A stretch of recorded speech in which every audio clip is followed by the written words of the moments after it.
The sky over Billings, Montana turned the color of gunmetal at 5 in the morning. Emma Hayes sat on the roof of the old farmhouse with her father's Winchester 308 resting across her knees. Below her, the valley stretched out in shades of gray and brown, the kind of landscape that taught you patience or broke you trying. She was 18 years old, barely 5'2", and weighed less than most high school boys could bench press. None of that mattered when you were hunting to feed your family. 400 yards downslope, a 6-point buck emerged from the tree line. Emma watched him through the scope, her breathing slow and controlled. The crosshairs settled just behind his front shoulder. She exhaled halfway and held it. The trigger brake was clean. The rifle kicked against her shoulder with familiar force. The buck dropped where he stood. Emma lowered the rifle and allowed herself 3 seconds to feel satisfied. Then she climbed down from the roof and started the work of field dressing the animal. Her 4 younger siblings would eat venison for the next month. That was what mattered, not trophies or bragging rights, just meat on the table and another week where nobody went hungry. Inside the farmhouse, James Hayes sat at the kitchen table with his 3rd cup of black coffee and hands that wouldn't stop shaking. He was 58 years old and looked a decade older. The nightmares had woken him at 3 in the morning, same as they had every night for the past 29 years. He heard the rifle shot from outside and knew his daughter had made her kill. She never missed anymore, not since she turned 12 and learned that missing meant her siblings went without food. James heard the side door open and close. Emma came into the kitchen with blood on her hands and dirt on her knees. She moved past him without speaking and washed her hands in the sink. The water ran red and then clear. She dried her hands on a dish towel that had been white once but was gray now from too many washings. "Your mother called last night." James said the words quietly, like he was afraid they might break something. Emma didn't turn around. "What did she want?" "Just checking in, asking how you kids were doing." "And what did you tell her?" "Told her you were fine." James took another sip of coffee even though it had gone cold. "Told her you got accepted to Montana State, full-ride academic scholarship." Emma finally turned to look at her father. "Did you tell her I'm not going?" James met his daughter's eyes. They were the same shade of brown as her mother's had been. The same eyes that used to look at him with something that might have been love before everything fell apart. "I told her you had other plans." "She didn't ask what plans." Emma pulled out a chair and sat down across from her father. She was covered in deer blood and gunpowder residue and the kind of exhaustion that came from being the oldest of 5 children in a house where the father couldn't hold a job for more than 6 months. "I got a buck," Emma said. "Good-sized. We'll have meat for a month if we're careful. You're a better hunter than I ever was." James's voice carried something that might have been pride or might have been shame. It was hard to tell the difference anymore. "You taught me everything I know. I taught you to shoot." James looked down at his shaking hands. "Your mother taught you everything else. How to be strong, how to take care of people, how to keep going when everything's falling apart." Emma wanted to argue but couldn't find the words. Her mother had left 6 years ago. Emma had been 12 years old. Linda Hayes had packed 2 suitcases and hugged each of her children and told them she loved them, but she couldn't do this anymore. She couldn't watch their father destroy himself. She couldn't watch him drink himself into oblivion every night, trying to forget something that happened 3 decades ago in a desert halfway around the world. Linda had looked at Emma that last day and said words that still echoed in the quiet moments. "You're the strong one. You're going to have to take care of them now." "I'm sorry, I'm so sorry, but I can't save him. Nobody can." Then she had walked out the door and driven away in a Ford Taurus with 180,000 miles on it. The child support checks came every month like clockwork, but Linda Hayes never came back. Not for birthdays or holidays or graduations. She sent cards with $20 bills inside and phone calls every few months that lasted exactly 10 minutes. She had saved herself by leaving. Emma didn't blame her for that, but she didn't forgive her either. James pushed his coffee cup away. "The high school called yesterday, said there's a military recruiter coming to talk to the senior class next week. Army, I think, or maybe Marines." I wasn't really listening. Emma felt something tight and hot rise up in her chest, and I thought maybe you should skip that day. James's voice was barely above a whisper. "Maybe stay home. Help me with the fence repair." "You don't want me talking to recruiters. I don't want you making the same mistakes I did." Emma stood up fast enough that her chair scraped against the linoleum floor. The sound was harsh in the quiet kitchen. "Joining the Army wasn't your mistake, Dad. Your mistake was spending 29 years thinking you were a coward when you were actually just human. James flinched like she'd hit him. You don't know what happened over there. Then tell me. Emma's voice was loud now, loud enough to wake her siblings sleeping upstairs.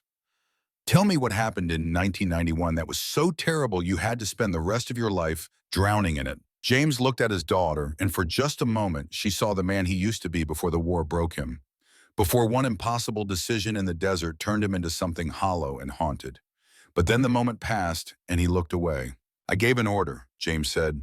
No, I refused an order. And a good man died because of it. That's all you need to know. That's not enough. It has to be. James stood up and walked out of the kitchen, leaving his coffee cup on the table and his daughter standing alone with blood under her fingernails and questions that would never get answered. Emma watched him go. Then she cleaned her rifle and went upstairs to wake her siblings for school. That was what she did every morning. She hunted, she cooked, she cleaned, she made sure 4 kids got fed and dressed and onto the school bus on time. And she pushed down all the questions about her father's past and her own future until they lived like stones in her chest. 3 days later, the military recruiter came to Billings West High School. Emma sat in the back of the auditorium and listened to a Marine Corps staff sergeant talk about honor and courage and serving something bigger than yourself. He was tall and broad-shouldered and wore his dress blues like armor. He talked about college money and job training and seeing the world. He made military service sound like adventure instead of nightmare. When the presentation ended, Emma waited until most of the other students had filed out. Then she walked down to the front of the auditorium where the recruiter was packing up his display materials. He looked up when she approached, and she saw him try not to react to her size. She was used to that look. Everyone tried not to stare at how small she was, and everyone failed. Can I help you, miss? Emma stood up straighter, trying to look taller than her 5'2" frame would allow. I want to join the Marines. I want to serve my country, and I'm a really good shot. The recruiter's expression shifted into something professional and slightly patronizing. That's great to hear. Are you 18 yet? Yes, sir. Turned 18 last month. And what's your name? Emma Hayes, sir. Something changed in the recruiter's face. Just a flicker of recognition. Gone so fast, Emma almost missed it. Hayes, any relation to James Hayes, served with the 82nd Airborne back in the early 90s. Emma felt cold. He's my father. What? The recruiter was quiet for a long moment. Then he closed his briefcase with a decisive snap. Miss Hayes, I appreciate your interest in serving, but I'm going to be honest with you. Your father's service record makes you a complicated candidate. There are concerns about family history and reliability under pressure. My father's record is his record, not mine. The military doesn't always see it that way. The recruiter wouldn't meet her eyes anymore. My advice would be to look into other career paths. College, trade school. The military might not be the right fit for you. Emma felt something break inside her chest. Because I'm too small. Because your father refused a direct order in combat and a man died. That kind of thing follows a family. I'm sorry. He wasn't sorry. Emma could hear it in his voice. He was already thinking about the next school, the next presentation, the next batch of recruits who didn't come with complicated family baggage. She wanted to argue, wanted to tell him that she was better than her father's worst moment, that she could shoot better than anyone he'd ever met, that she was stronger than she looked, but the words died in her throat. Emma walked out of the auditorium. Behind her, the recruiter made a note on his tablet and moved on. She had been rejected before she even had a chance to prove herself. The sins of the father visited upon the daughter. That was how it worked in small towns and in military institutions that remembered everything and forgave nothing. She skipped the rest of her classes and walked home. It was 3 miles through February cold that cut through her jacket and made her fingers numb. By the time she reached the farmhouse, the sun was setting and the sky had turned the color of old bruises. James was in the garage working on the fence posts that didn't actually need fixing. He looked up when Emma came in. How was school? Fine. The recruiter come today. Emma pulled her jacket tighter around herself. He came. We talked. He said I'd make a great Marine. James set down the post hole digger. That's good. That's real good, Emma. Then he told me about your service record, about how you refused an order and someone died, about how that makes me a bad risk. So I guess I won't be enlisting after all. The color drained from James's face. Emma, I'm sorry. I'm so goddamn sorry. What happened, Dad? Emma heard her voice crack. What did you do that was so terrible the Marines won't even talk to me 29 years later? James sat down heavily on a workbench that groaned under his weight. In 1991, I was with the 82nd Airborne. We were pushing into Iraq during Desert Storm. I was a designated marksman, not a full sniper, but good enough to take the long shots when we needed them. Tell me the rest. We were clearing a position. James's hands were shaking again. There was an Iraqi soldier. He was maybe 20 years old. He had his rifle up, but he was waving a white cloth, trying to surrender. My lieutenant said, "Take him out," said it was a trick, said the enemy was using false surrenders to get close enough to throw grenades. He ordered me to shoot. And you didn't. I couldn't. James looked at his daughter with eyes that had seen too much. He was surrendering. He was just a kid. So I held my fire, told the LT I didn't have a clear shot. 30 seconds later, a grenade went off. Lieutenant Morrison was killed. 24 years old, married 6 months. He died because I wouldn't shoot a man I thought was surrendering. Emma felt the world shift beneath her feet. Did the Iraqi soldier throw the grenade? That's what they said at the court-martial. James's voice was hollow. But later, after everything was over, some people said the grenade came from a different position. That I was right about the soldier surrendering. That the LT died because of bad intelligence, not because of my hesitation. But by then it didn't matter.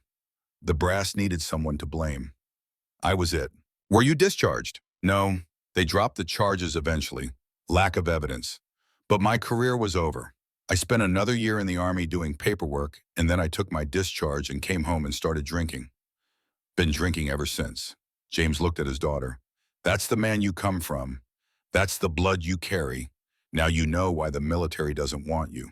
Emma was quiet for a long time. Then she said, "You made the right choice." James laughed, a bitter sound with no humor in it. Tell that to Lieutenant Morrison's family. Tell that to his widow who never remarried. Tell that to his daughter who grew up without a father. You made the right choice, Emma said again, louder this time. You showed mercy. You refused to kill someone you believe was surrendering. That's not cowardice, that's courage. Courage. James spat the word like poison. Courage gets people killed. Emma left the garage. She went inside and cooked dinner for her siblings.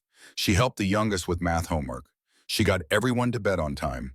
And then she sat alone in her room with her father's service record pulled up on an old laptop and read every document she could find about the 1991 incident that had destroyed her family before she was even born. Lieutenant Daniel Morrison, 82nd Airborne, killed in action February 28, 1991. Survived by wife Catherine Morrison and daughter Sarah, age 2. Cause of death, enemy grenade. Investigation into friendly fire negligence. Charges dismissed due to insufficient evidence. Specialist James Hayes. Reprimand for failure to follow direct orders. No further action taken. Emma read the reports until her eyes burned. Then she made a decision. If the Marines wouldn't take her because of her father's past, she would try the Army. And if the Army wouldn't take her, she would try the Air Force. She would keep trying until someone gave her a chance to prove that she was more than the worst moment of her father's life. The next morning, Emma went to the Army recruiting station in downtown Billings. The recruiter there was a sergeant first class with gray hair and a face like weathered leather. He listened to her talk about wanting to serve. He looked at her scores on the practice ASVAB test she'd taken online. He asked about her family background.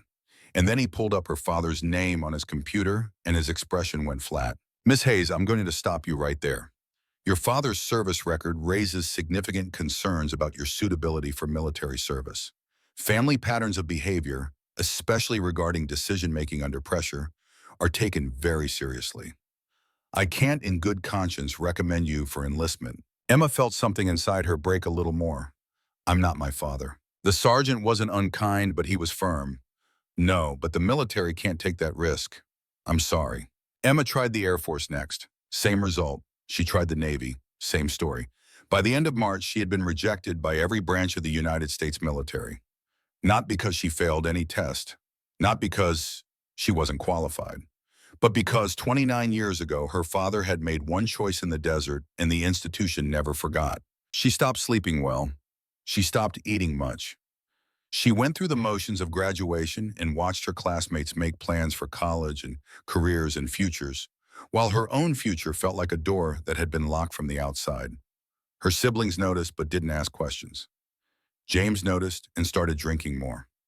The whole house felt like it was holding its breath, waiting for something to break. In late April, on a Saturday morning when the spring runoff had turned the creek behind the house into a roaring torrent, Emma was on the roof again with her rifle. She wasn't hunting this time, just sitting and looking out at the mountains and wondering what you did when every door closed and you were too small and too female and too much your father's daughter to make your own way in the world. She heard a truck pull up in the driveway, heard voices, heard her father call her name from the yard below. Emma climbed down from the roof and walked around to the front of the house.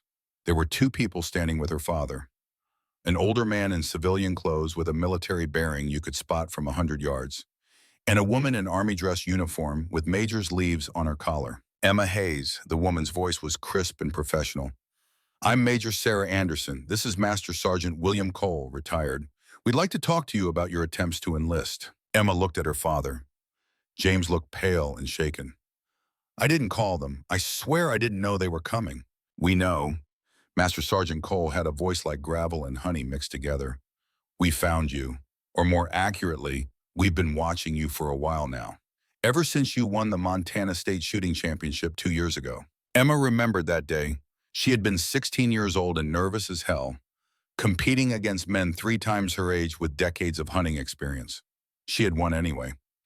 Set a state record that still stood. It had been in the local papers for a week, and then everyone had forgotten about it. Apparently, someone hadn't forgotten. Major Anderson opened a folder and pulled out several sheets of paper. "You've applied to 4 branches of military service. All rejected you due to family history concerns. Specifically, your father's service record from 1991. Is that correct?" Emma nodded, not trusting her voice. "I'm here to tell you something about that incident." Major Anderson's voice was steady, but Emma heard something underneath it. Something that sounded like old pain, finally released. "My father was Lieutenant Daniel Morrison. He was the man who died in that engagement. The man whose death has been blamed on your father for almost 3 decades. Emma felt the ground shift under her feet again. "Oh God, I'm so sorry. I'm so sorry about your father." "Don't be sorry." Major Anderson's eyes were hard but not unkind. "Be angry, because what happened to your father was an injustice. And what's happening to you is a continuation of that injustice." "I don't understand." "The full after-action reports from Operation Desert Storm were classified for 27 years, Major Anderson said. They were declassified in 2018. I read every page. I read every witness statement. I read every piece of evidence. And I learned that my father's death had nothing to do with your father's refusal to fire." "What do you mean?" "The grenade that killed Lieutenant Morrison came from a different Iraqi position approximately 50 yards away from the soldier who was surrendering. The soldier your father refused to shoot was, in fact, surrendering. He had no grenades. He had no explosives. He walked into our lines with his hands up and was taken prisoner. Your father was right, and the officer who ordered him to fire was wrong." "Then why was my father blamed?" Emma's voice was small. "Because someone had to be blamed. Because Lieutenant Morrison was dead and the unit needed answers, and your father had hesitated. Because war is chaos, and people need simple stories even when the truth is complicated. Because it was easier to court-martial a specialist than admit that command intelligence was faulty." Master Sergeant Cole stepped forward. "I was there that day. I was your father's squad leader. I testified at the court-martial that James made the right call. But nobody wanted to hear it. The brass had already decided he was guilty. Why are you telling me this now?" Emma looked between the major and the sergeant. "Why does it matter?" "It matters because you deserve to know the truth." Major Anderson's voice softened slightly. "And because I've spent 29 years hating your father for something that wasn't his fault. I became a soldier to understand my father's death. I rose through the ranks looking for answers. And when I finally found them, I learned that the man I'd blamed my entire life was actually the only person who made the right decision that day." James had been silent through all of this. Now he spoke, his voice rough with emotion that had been bottled up for decades. "Your father, is he really?" "He's dead, yes," Major Anderson said gently. "I'm not here for revenge or closure or forgiveness. I'm here because your daughter deserves a chance to serve her country without carrying your guilt. And because I have the authority to make that happen." She turned to Emma. "Special Operations Command is always looking for unconventional candidates, soldiers who think differently, who have unique skills that can't be taught.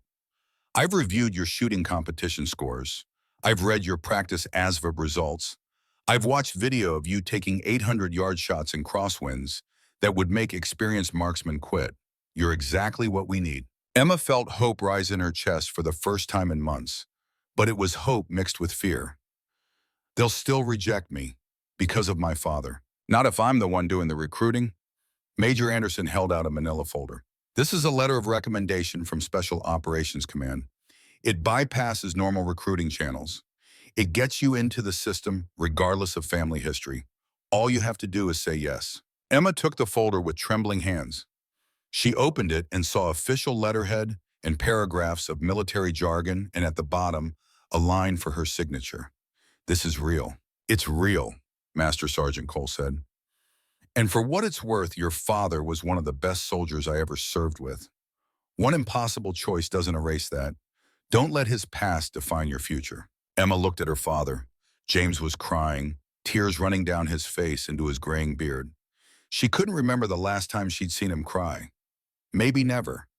Maybe he'd used up all his tears in the 29 years between the desert and this moment. "You don't have to do this, Emma." James's voice broke on her name.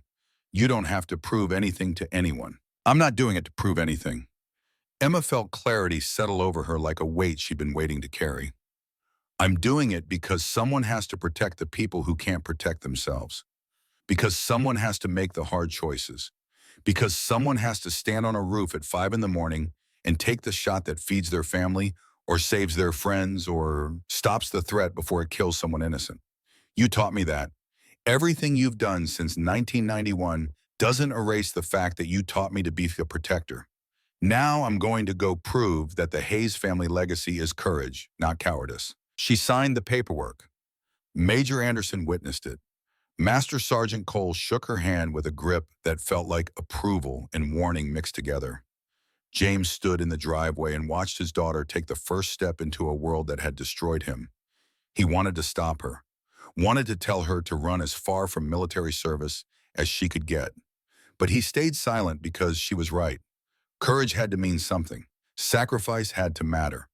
Or else the past 29 years had been wasted on guilt that served no purpose. Emma left for basic training 2 weeks after graduation. Her siblings cried. Her father gave her his dog tags from Desert Storm, the metal worn smooth from 29 years of him holding them at night when the nightmares came. On the back of one tag, he had scratched 7 words with a knife point. Right choice. Wrong world. Never forget. Emma wore those dog tags on a chain around her neck when she boarded the bus for Fort Benning, Georgia. She was 5'2" and 115 pounds and carried more ghosts than any 18-year-old should have to carry. But she was also the best shot in Montana and possibly the entire country. She was disciplined and determined and willing to do whatever it took to prove that courage could be inherited along with guilt. Before the bus pulled away, Master Sergeant Cole approached the window where Emma sat. He tapped on the glass and she opened it. The old soldier looked at her with eyes that had seen 4 decades of military service and all the ways it could break people. "Your father made one choice in the heat of combat that haunted him forever," Cole said quietly. "You're going to make 1,000 choices. Some of them will be right. Some of them will be wrong. The question isn't whether you'll make mistakes, it's whether you'll let those mistakes define you. Learn from your father's strength, not his guilt. You hear me?" Emma nodded, not trusting herself to speak. "And one more thing." Cole's voice dropped even lower. "The military is changing. Slowly, grudgingly, but changing. Women are getting opportunities that didn't exist 10 years ago. You're walking through doors that were locked when Major Anderson started her career. That means you're going to face doubt and skepticism and people who think you don't belong. Prove them wrong, not by being angry, but by being undeniable. Be so good they can't ignore you. Be so skilled they can't dismiss you. Be so disciplined they can't find fault. That's how you honor your father. That's how you build a legacy worth passing on." The bus driver called for final boarding. Cole stepped back. Emma closed the window. And then she was moving, rolling out of Billings toward a future that felt both terrifying and inevitable. She watched Montana disappear behind her, the mountains getting smaller until they were just shadows on the horizon. She thought about her father, sitting alone in the farmhouse with 4 kids to raise and a past that wouldn't let him go. She thought about Lieutenant Morrison dying in the desert before his daughter was old enough to remember his face. She thought about Major Anderson spending 29 years hating the wrong person. She thought about Master Sergeant Cole trying to testify for a friend and not being heard. And she thought about the shot she'd made that morning and from the roof, dropping a deer at 400 yards to feed her family for another month. Clean kill. No suffering. Just necessity executed with precision. That was what being a protector meant. Taking responsibility for the hard choices and living with the consequences. Her father had made one choice and let it destroy him. Emma was determined to make a different choice. She would carry the weight of her decisions, but she wouldn't let them crush her. She would learn from her father's mistakes without repeating them. The bus rolled through the night, carrying Emma Hayes toward a war she couldn't imagine yet, toward choices she hadn't learned to make, toward a future built on the wreckage of her father's past. She was 18 years old and 5'2" and strong enough to pull a trigger, but not strong enough yet to know what pulling that trigger would cost. But she would learn. In the months and years ahead, she would learn every lesson the military had to teach about courage and sacrifice and the weight of responsibility. She would learn that her father's hesitation in 1991 was the right choice made in an impossible moment. She would learn that sometimes mercy costs more than cruelty. She would learn that being small meant nothing when you could shoot straight and think clearly and refuse to quit when everyone expected you to fail. She would learn that the hardest shot isn't the longest distance or the worst conditions.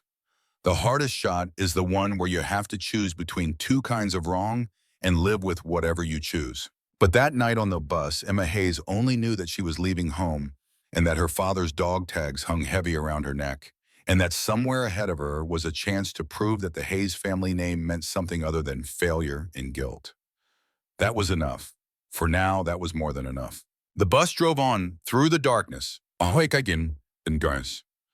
carrying its cargo of recruits toward Fort Benning and the long road of transformation from civilian to soldier. Emma closed her eyes and tried to sleep, but her mind kept returning to the rifle on the roof and the deer in the valley and the moment between seeing the target and pulling the trigger.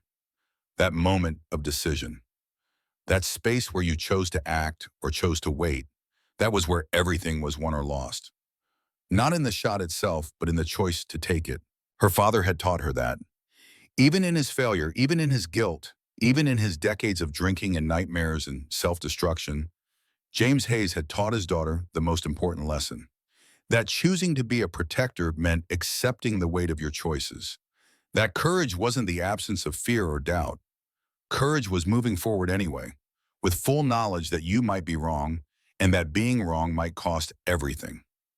That was the legacy worth carrying. Not the court-martial or the blame or the 29 years of guilt, but the knowledge that when it mattered most, James Hayes had chosen mercy over violence. And even though it cost him everything, it was still the right choice. Emma held that knowledge close as the bus carried her toward whatever came next. She was ready.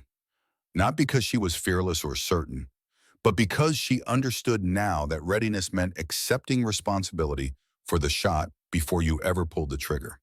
Her father had taught her to shoot. Master Sergeant Cole had taught her to think. Major Anderson had taught her that the truth eventually comes out even when it takes 30 years. Together, they had given her the tools to build something better than the past, to write a different ending to the Hayes family story. The bus rolled through the Georgia night, and Emma Hayes, 5'2" and carrying the weight of generations, rode toward the future with her eyes open and her father's dog tags resting against her heart. The real work was just beginning. But she was ready, or as ready as anyone could be when walking into the unknown with only courage and skill to guide the way. The military would test her. War would break her. Choices would haunt her. But that night on the bus, Emma Hayes believed that being good enough mattered, that skill and determination could overcome size and gender and family history, that the daughter could redeem the father by proving his choice had value, that mercy and strength could coexist, that the Hayes name could mean honor again. She was wrong about some things, right about others, but mostly she was just 18 years old and heading toward a war that would teach her the difference between the shot you think you need to take and the shot that actually saves lives, between the courage that gets you killed and the courage that gets everyone home, between being a shooter and being a protector. Those lessons waited ahead in the Georgia heat and the Afghan mountains and the impossible choices that define what it means to be a warrior. But tonight, Emma Hayes only knew that she had said yes to the uniform and the rifle and the promise to protect. Everything else would come in time. Everything else would be earned one shot at a time. The bus drove on. The night grew darker. And somewhere in Montana, James Hayes sat alone in a farmhouse with 4 children sleeping upstairs and a bottle of whiskey on the table that he didn't open. For the first time in 29 years, he chose to stay sober because his daughter was walking the same road he had walked. And this time, someone needed to be there to help her find her way home when the choices got too hard and the weight got too heavy and the night got too dark to see the way forward. James picked up the phone and called Master Sergeant Cole. The old soldier answered on the second ring. Cole. James's voice was steady for the first time in years. She's gone. She's on the bus. She's doing what I should have done. She's walking into it with her eyes open. Then we help her walk back out, Cole said simply. That's our job now. We make sure she doesn't spend 30 years carrying guilt for making the right choice. We make sure she knows that courage has a cost, but that cost doesn't have to be everything. We make sure the Hayes legacy is her story, not yours. How do we do that? By being here when she needs us. By telling her the truth even when it's hard. By letting her make her own mistakes and her own choices. By trusting that we taught her well enough that she'll find her way. Cole paused, and by you staying sober. Because she's going to need her father when this is over. The real father, not the ghost who's been hiding in that house for 30 years. James was quiet for a long moment. Then he said, I'll try. Trying is enough, Cole said. Trying is how we start. They talked for another hour about small things and big things and all the ways the world had changed since 1991 and all the ways it hadn't changed at all. When they finally hung up, James Hayes sat in the quiet farmhouse and felt something he hadn't felt in 3 decades. Hope. Not for himself necessarily, but for his daughter. For the chance that she might succeed where he had failed. That she might carry the weight without letting it crush her. That she might prove courage was hereditary even when guilt tried to claim the bloodline. Outside, the Montana night was cold and clear. The stars hung overhead like distant promises. And somewhere on a bus rolling through Georgia, Emma Hayes slept fitfully and dreamed of deer at 400 yards, and choices that mattered, and a father who had taught her everything important, even in his brokenness. She dreamed of the future, of uniform and rifle, and the long road from civilian to soldier to warrior. Of proving that size didn't matter when skill and courage did, of redeeming a family name one choice at a time. The dreams mixed with memory, mixed with hope, until Emma couldn't tell the difference between what had been and what was coming. But that was all right. That was part of the journey. Learning to carry the past without being crushed by it. Learning to face the future without being paralyzed by it. Learning to live in the present moment with full knowledge that the choice you made right now would echo forward into choices you hadn't learned to make yet. That was what her father had taught her, even if he hadn't meant to teach it. That was the real legacy. Not the court-martial or the guilt or the wasted years, but the understanding that being a protector meant choosing to carry weight that others couldn't carry. Choosing to make decisions that others couldn't make. Choosing to stand on the roof at dawn with a rifle and take responsibility for feeding your family or protecting your country or saving the life of someone you'd never met. Emma Hayes carried that understanding forward into the future, into basic training in sniper school and combat and all the impossible choices that waited in the dark. She carried her father's dog tags and her mother's strength and Master Sergeant Cole's wisdom and Major Anderson's hard-won forgiveness. She carried the weight of a family legacy that had been broken and now needed to be rebuilt one shot at a time. She carried herself toward a destiny she couldn't see yet, but could feel approaching like thunder over the mountains. And in that approaching storm, in the choice between mercy and violence, between courage and caution, between the shot that kills and the shot that saves, Emma Hayes would discover what her father had known all along. That being right isn't the same as being whole. That making the correct choice can still cost you everything. That courage and sacrifice are inseparable. That the military breaks everyone eventually, but some people break in ways that make them stronger. Those revelations waited ahead in the heat and blood and impossible distances of war. But that night, Emma Hayes only knew that she had chosen to serve. That she had chosen to walk the same path her father had walked and to carry the weight he had carried. That she had chosen to believe that skill and determination could overcome any obstacle. that she had chosen hope over cynicism and courage over fear and possibility over past. That was enough. For tonight, as the bus rolled through darkness toward tomorrow, that was more than enough. The rest would come when it came. The tests and trials and choices that would define her. The moments where she would have to decide between what was easy and what was right. Between the shot that proved she was the best and the shot that saved lives. Between being a shooter and being a protector. Emma Hayes was ready, or as ready as anyone could ever be when walking into the unknown with only courage to light the way. She carried her father's failures and her own potential in equal measure. She carried the hope of everyone who believed in her and the doubt of everyone who didn't. She carried the weight of a family name that needed redemption and a future that was hers to write. The bus drove on through the night, carrying its precious cargo of recruits toward transformation. And Emma Hayes, small and fierce and carrying more weight than anyone could see, rode toward her destiny with eyes closed but mind open. Ready for whatever came next. Ready to prove that the Hayes family legacy was courage, not cowardice. That mercy had value. That the right choice mattered even when it cost everything. Ready to learn that sometimes the hardest shot is the one you choose not to take. And that living with that choice requires more courage than pulling any trigger ever could. Georgia heat hit Emma Hayes like a physical thing when she stepped off the bus at Fort Benning. It was the kind of heat that made Montana summers feel like air conditioning. 98 degrees with humidity thick enough to swim through. The air tasted like diesel fuel and sweat, and the particular flavor of anxiety that came from 120 recruits realizing they just volunteered for something that might break them. The drill sergeants were waiting. They were always waiting, watching the buses pull up and discharge their cargo of civilians who thought they were ready to become soldiers. Most of them were wrong. Emma knew she might be one of them. Being able to shoot straight in Montana mountains didn't mean she could survive what came next. Drill Sergeant Thompson stood 6'4" and had a voice that could strip paint off walls. He looked at the formation of new recruits with the expression of a man examining insects he was about to crush. Emma stood in the back row trying to look taller than 5'2". It didn't work. It never worked. Some of you think you're special. Thompson's voice carried across the entire parking lot without him needing to shout. You're not. You're all equally worthless. The only question is who can become unworthless. Most of you will fail. Some of you will quit. A few of you might actually become soldiers. I already know which category each of you falls into. You're about to find out if I'm right. The first week was designed to break people. Sleep deprivation and constant physical training, and drill sergeants who found every weakness and exploited it until recruits either adapted or collapsed. Emma was tired after day 1, exhausted after day 3, running on pure determination by day 7. Her body screamed at her to quit. The other recruits were bigger and stronger and had more natural athleticism.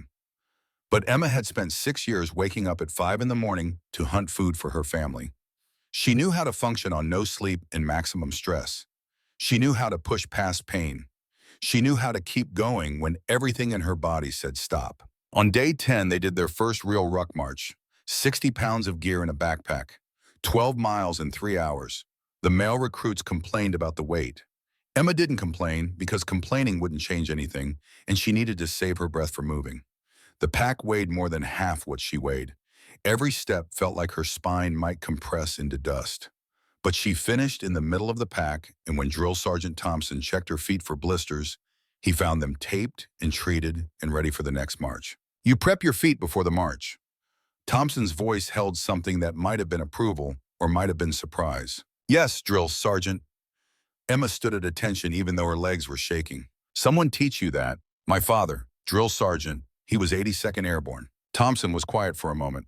Then he said, your father teach you anything else? How to shoot, Drill Sergeant. We'll see about that. 3 days later, they went to the rifle range for initial qualification. The M4 carbine felt different from her Winchester 308, but the fundamentals were the same. Breathing, sight picture, trigger control. The other recruits struggled with basic marksmanship principles. They jerked triggers and closed their eyes during recoil and tried to muscle the rifle into submission. Emma treated the M4 like she treated every weapon, with respect and patience, and the understanding that good shooting was 90% mental. She scored 39 out of 40 possible points. Expert qualification. Highest score in the entire company. The drill sergeants noticed. The other recruits noticed. Some of them with respect, some of them with resentment. Emma didn't care about either. She cared about doing the job right. That was all that mattered. Staff Sergeant Davis was the weapons instructor. He'd been in the Army for 16 years and had seen every kind of soldier, from natural talents to hopeless cases. After Emma's qualification, he pulled her aside while the other recruits were cleaning their rifles. "Hayes, where'd you learn to shoot like that?" "Montana, Staff Sergeant. Been hunting since I was 8. Hunting deer is different from combat shooting." "Yes, Staff Sergeant, but the fundamentals are the same. Control your breathing. Control your mind. The trigger press is just physics after that." Davis studied her for a long moment. "You've got natural talent, but talent only gets you so far. You willing to put in the work to develop it?" "Yes, Staff Sergeant." "Good, because I'm recommending you for advanced marksmanship consideration. After basic training, if you're interested, there are opportunities in specialized roles. Sniper training, designated marksman programs. You've got the raw skills. Question is whether you've got the mental discipline." "I've got the discipline, Staff Sergeant." Davis almost smiled. "We'll see.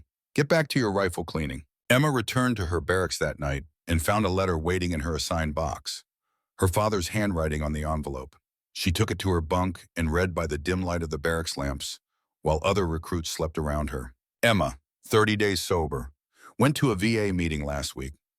First time in 29 years I've talked about 1991 with people who understand. Cole came with me. Stood up and told everyone there that I made the right call that day. Some of the other vets agreed, some didn't. But it felt good to say it out loud, to hear someone else say I wasn't wrong. Your siblings are doing fine. I got a job at the feed store, part-time, but it's something. Money's tight, but we're managing. Don't worry about us. Focus on your training. Cole says you're going to face challenges I can't prepare you for. Says the only thing that will get you through is remembering why you're there. So I'm asking you, why are you there, Emma? What are you trying to prove?" "I think you're trying to prove that our family name means something. That courage isn't cowardice. That making the hard choice has value even when it costs everything. If that's what you're trying to prove, then you're already succeeding. Because you chose to serve even after I showed you what service can cost. That takes more courage than anything I ever did. Be careful. Be smart. Come home whole. I'll be here when you do. Sober and waiting and proud of you no matter what happens. Dad." Emma folded the letter carefully and put it in her footlocker with the dog tags he'd given her. 30 days sober. That was something. That was progress. She lay in her bunk and listened to the sounds of other recruits breathing and snoring and occasionally crying in their sleep. Basic training broke people in different ways. Some of them wouldn't make it. But Emma would. She had to, because her father was finally getting better and she wasn't going to waste that by quitting. Week 6 brought the combat field exercise that would determine who got recommended for advanced training. The recruits were divided into squads and given a tactical problem to solve. Movement through hostile territory, establishing defensive positions, engaging enemy forces. It was all simulated with blank ammunition and aggressor forces. But the stress was real and the evaluation was serious. Emma's squad leader was a tall recruit from Texas named Johnson, who immediately assumed she should carry the radio and stay in the middle of the formation where she'd be protected. Emma wanted to argue but had learned that arguing during basic training was a waste of time. She carried the radio and moved where she was told and waited for the opportunity to prove that staying in the middle wasn't where she belonged. The opportunity came when her squad got pinned down by aggressor forces positioned on high ground 300 yards away. Johnson and the other recruits tried to advance but got driven back by concentrated blank fire. They were stuck. The exercise was failing. Emma studied the terrain and saw a flanking route through brush and rocks that would get her to a position with clear line of sight on the aggressors. She told Johnson her plan. He was skeptical. It required her to move alone through dead ground while the rest of the squad provided suppressing fire. If she got caught, she'd be marked as a casualty and the squad would be down a member. But if she succeeded, she could eliminate the aggressor positions and allow the squad to advance. Johnson finally agreed because he was out of other options. Emma handed off the radio and low-crawled through terrain that would have been impossible for someone larger to navigate. Her small frame was an advantage here. She moved through spaces between rocks that Johnson couldn't have fit through. She used depressions in the ground that wouldn't have hidden a bigger person. She reached her position undetected. From her concealed location, Emma engaged the aggressor forces with systematic precision. Blank rounds that would have been lethal in real combat. The instructors watching the exercise saw her completely change the tactical dynamic with patience and fieldcraft that exceeded what they expected from basic trainees. Within 5 minutes, her squad was advancing and completing the objective. Drill Sergeant Thompson called her aside after the exercise. His expression was neutral, but Emma had learned to read the subtle signals. He wasn't angry.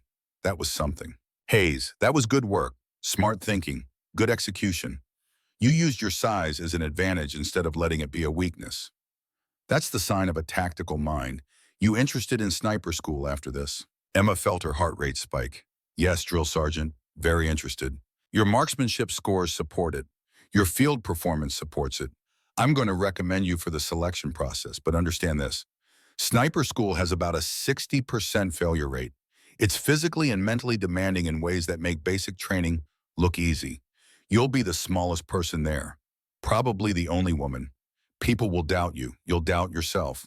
The question is whether you can push through that doubt and prove you belong. I can prove it, Drill Sergeant. We'll see. Dismissed. Emma finished basic training in the top 10% of her company.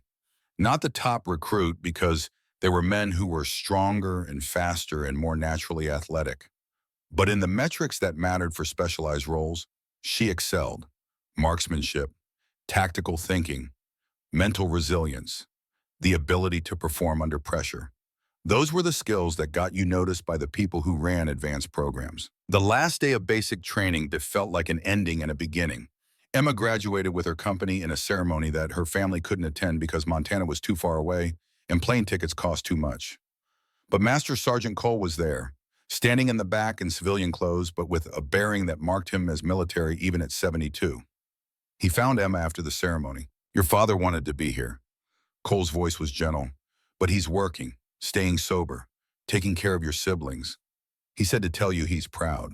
Emma felt tears threaten but pushed them down. Thank you for coming, Sergeant Cole. It means a lot. You earned this. Cole handed her a small box. This is from your father and me. Open it later when you're alone. Emma took the box and felt the weight of something significant inside. What is it? Something to remind you why you're here. Cole put his hand on her shoulder. You're going to sniper school next. That's good. That's what you're meant for.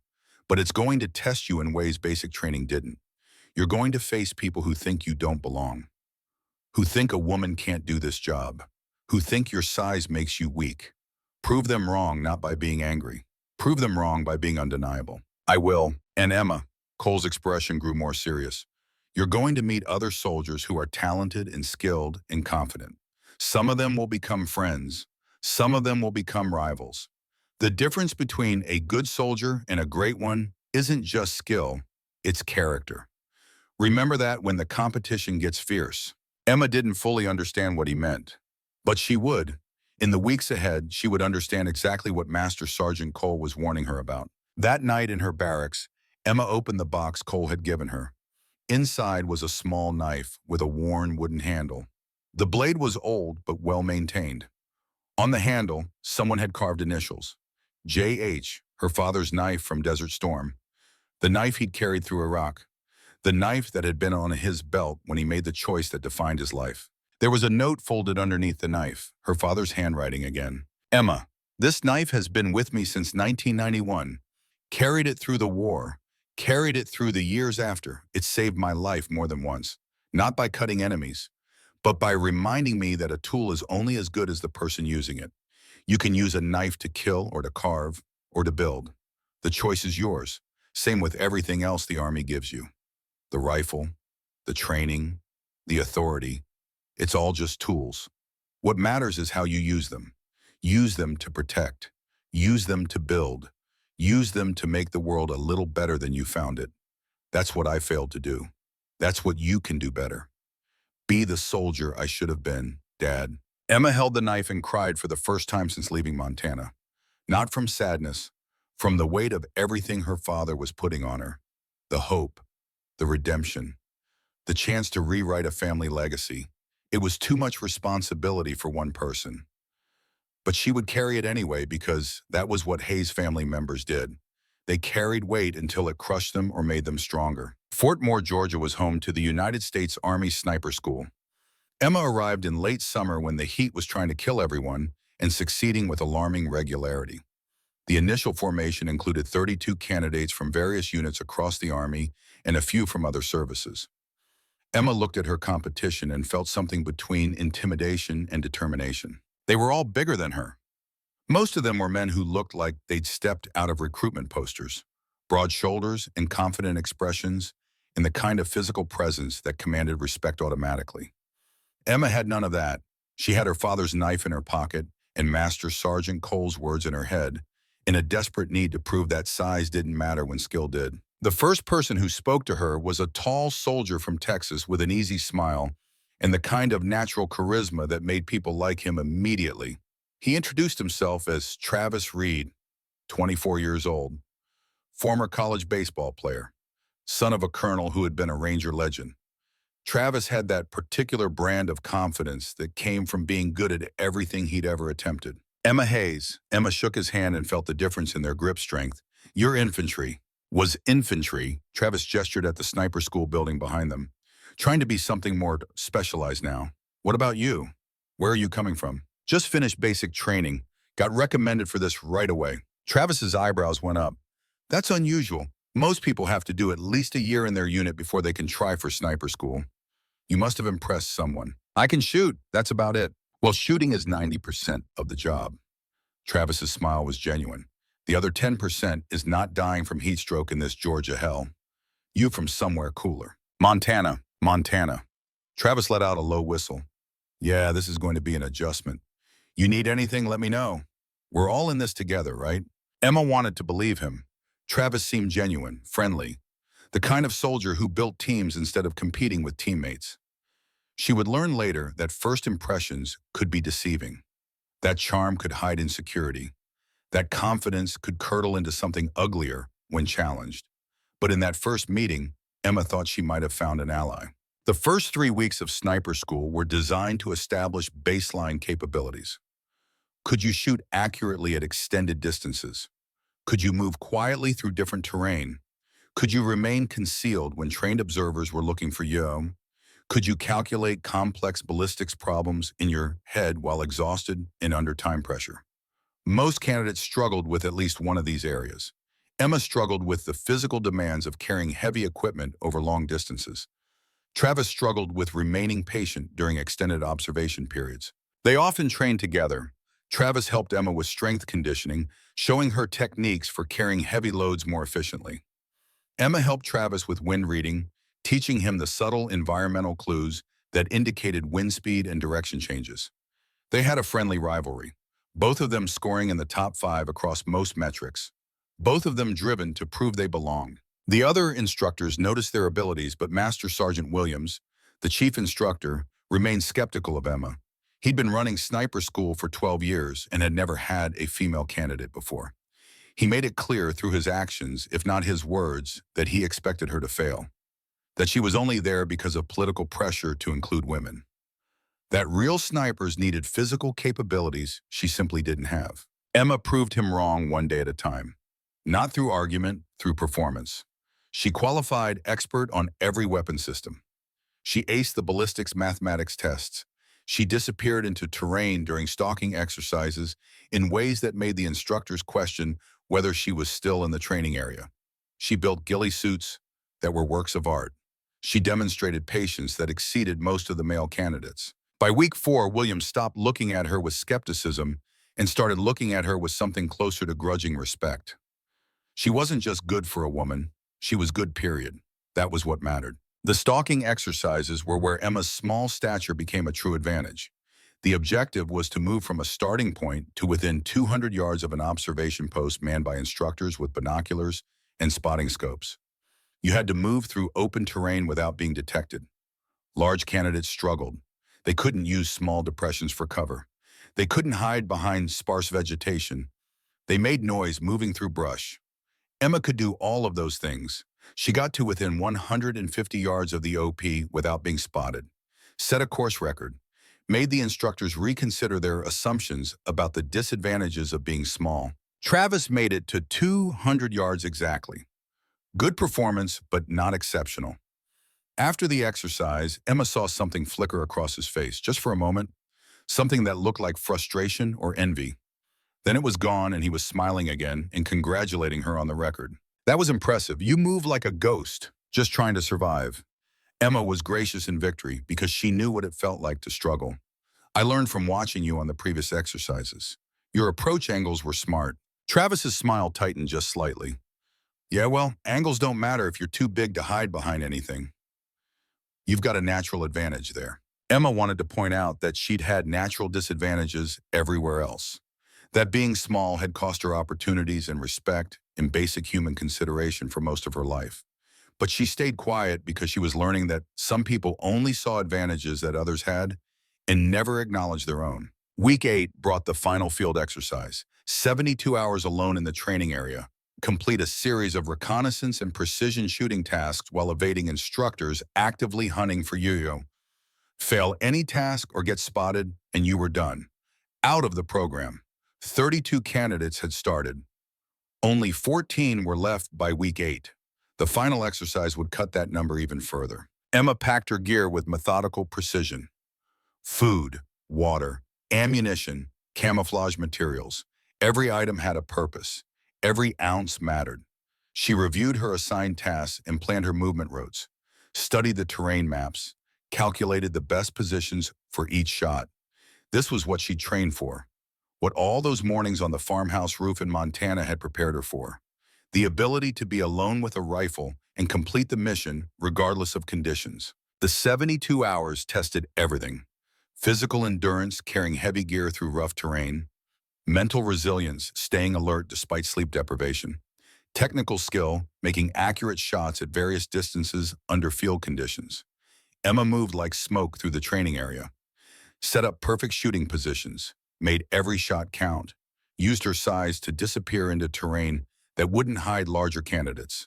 By hour 60, she'd completed all required tasks and was just focused on avoiding detection until the exercise ended. Travis completed his tasks too, but the instructors spotted him during his final movement to the extraction point. Not a failure exactly. He'd finished everything required, but being detected cost points. Emma extracted without being seen. Perfect score.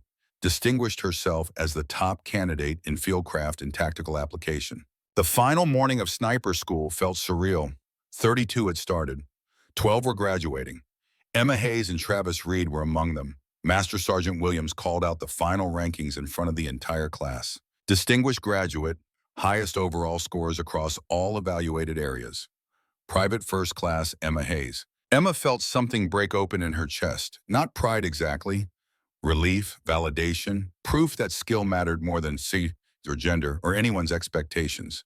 She'd done it, made it through one of the hardest schools in the Army, earned her place, proved Master Sergeant Cole right, proved her father's sacrifice had meaning. Travis Reed finished second. He accepted his certificate and sniper badge with a smile that looked genuine. He shook Emma's hand after the ceremony and said all the right things. But Emma saw something in his eyes that hadn't been there before. A hardness, a calculation. The friendly rivalry had shifted into something else, something competitive in ways that went beyond healthy. That night, Emma called home from a payphone outside the barracks. Her father answered on the second ring. His voice sounded clearer than she'd heard it in years. Dad, I graduated. Distinguished graduate, top of the class. James Hayes was quiet for a long moment. Then his voice came through, thick with emotion. Emma, that's incredible. I'm so proud of you. So goddamn proud. I learned from you everything you taught me about shooting, about patience, about making the hard choices. That's what got me through. You earned this yourself. Don't give me credit for your accomplishments. You're sober. 90 days. James said it like a confession. 90 days and I finally feel like I might make it to 100. Cole's been helping. The job's been helping. Hearing about you succeeding has been helping. You did that, Emma. You gave me a reason to get better. Emma closed her eyes and leaned against the payphone. That's not on me, Dad. You did that yourself. Maybe, but you gave me hope. That's worth something. They talked for another 10 minutes about small things. Her siblings, the farm, the weather, normal family conversation that felt abnormal because it had been so long since they'd had it. When Emma finally hung up, she felt lighter than she had in months. Her father was healing. She was succeeding. Maybe the Hayes family legacy could be something other than tragedy. 2 weeks later, deployment orders arrived. Emma Hayes and Travis Reed were both assigned to Bravo Company, 2nd Battalion, 75th Ranger Regiment, Kandahar Province, Afghanistan. They would be deploying together, serving in the same company, competing for missions and recognition, and the limited opportunities to prove themselves in actual combat. Travis found Emma in the company area after the orders were posted. His expression was neutral, carefully controlled. "Looks like we're going to war together." Travis said the words casually, but Emma heard tension underneath. "Looks like. Should be interesting. 2 snipers in one company. Usually there's only one. Means we'll be competing for missions, or working together." Emma tried to keep her voice neutral, supporting each other, like we did in school. Travis was quiet for a moment. Then he said, "In school, there were rankings, but no real stakes. In combat, everyone keeps score. Who has the most kills? Who makes the hardest shots? Who gets recommended for medals? It matters there in ways it didn't matter here. I'm not keeping score. I'm trying to save lives." Everyone says that. Travis's smile was sharp. But when you're over there and the kills add up and people start paying attention, you'll care about score too. Everyone does. Emma wanted to argue, wanted to believe she was different, that she was doing this for the right reasons and that those reasons would sustain her when things got hard. But Travis walked away before she could find the words. She was left standing in the Georgia afternoon heat, wondering if he was right, wondering if combat would change her, wondering if the competition that had started at sniper school would continue in Afghanistan in ways that might cost more than rankings. The night before Emma flew out to Afghanistan, she received 2 letters, one from her father, one from Master Sergeant Cole. She read them both by flashlight in her barracks. Her father's letter was short. "Emma, be careful, be smart. Remember that being right isn't the same as being whole. Make your choices and live with them, but don't let them destroy you like I let my choice destroy me. You're stronger than I ever was. Prove it by coming home and building a life instead of carrying guilt. I love you. I'm here. I'm sober. Come back to us, Dad." Cole's letter was longer and more specific. "Emma, you're walking into something that will test you in ways sniper school never did. Combat changes people. It reveals who they really are under pressure. You're going to work with soldiers who become brothers, and you're going to work with soldiers who become rivals. The line between those two can be thin. Pay attention to character, not just capability. Travis Reed is talented, but watch him closely. His father's legacy weighs on him, same as your father's legacy weighs on you. But he carries it differently, with pride instead of humility. That kind of pride can be dangerous when competition gets serious. Trust your instincts. Trust your training. And remember that the hardest shot isn't always the longest distance. Sometimes the hardest shot is the one you choose not to take. Cole. Emma folded both letters and put them in her rucksack with her father's knife and the dog tags from Desert Storm. She was carrying so much history, so much expectation, so much weight that had nothing to do with physical gear and everything to do with legacy and redemption and proving that the Hayes family name meant courage instead of failure. The flight to Afghanistan took 20 hours with stops in Germany and Kuwait. Emma sat in the web seating of a C-17 cargo plane surrounded by other soldiers heading into combat. Some of them were veterans on their 3rd or 4th deployment. Some were new like her, heading into war for the first time. They didn't talk much. There wasn't much to say. Everyone was processing in their own way, thinking about what they were flying toward, thinking about what they might become before they flew back. Travis sat across from Emma in the cargo bay. He'd been friendly in Georgia, professional during the flight, but Emma noticed he kept looking at her, studying her, calculating something she couldn't quite identify. The competition that had been friendly in sniper school felt different now, more serious, more personal. They were both heading into combat carrying something to prove, both trying to overcome family legacies in different ways, both determined to be the best. Emma closed her eyes and tried to rest, but her mind wouldn't quiet. She thought about Master Sergeant Cole's warning. Watch Travis closely. She thought about her father's letter. Remember that being right isn't the same as being whole. She thought about the choices she hadn't learned to make yet, The shots she would have to take or refuse to take. The moments that would define whether she was a good soldier or a great one. The plane descended through darkness toward Kandahar. Emma looked out the small window and saw Afghanistan spread below her like something from another world. Mountains and desert and scattered lights that marked human habitation. Somewhere down there were people who would try to kill her. Somewhere down there were Americans who needed protection. Somewhere down there was the war that would test everything she'd learned and reveal everything she still had to learn. The plane touched down with a hard bump. The cargo door opened. Heat rushed in like something physical. Emma grabbed her gear and walked down the ramp into the Afghan night. She could smell burning trash and diesel fuel and something else. Something that might have been fear or might have been destiny. It was hard to tell the difference. Welcome to Kandahar. A sergeant with tired eyes checked their orders. Bravo Company is at Forward Operating Base Chapman. You'll convoy out tomorrow. Get some sleep while you can. This country doesn't let you sleep much once you're outside the wire. Emma found a cot in a transient tent. Lay down fully clothed with her rifle beside her and her father's knife in her pocket. Sleep came in fits and starts.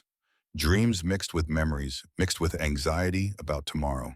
She was here, finally here. The place where she would prove herself or fail trying. The place where family legacies were made or broken. The place where Emma Hayes would discover if being a warrior meant anything more than being a shooter. Tomorrow she would meet her unit. Tomorrow she would start the real work. Tomorrow the competition with Travis Reed would begin in earnest. Tomorrow the war would teach her lessons that couldn't be learned anywhere else. But tonight Emma Hayes lay in a transient tent in Kandahar and held her father's knife and whispered prayers she didn't quite believe in to a God she wasn't sure existed. Prayers for courage. Prayers for wisdom. Prayers for the strength to make the right choices when the moment came. Prayers that she would come home whole instead of broken like her father had been broken. The tent was full of sleeping soldiers, each one carrying their own stories and fears and hopes, each one about to be tested. Emma was just another soldier among dozens, small and young and untested. But she had made it this far. Through basic training and sniper school and the long flight into war, she had earned her place.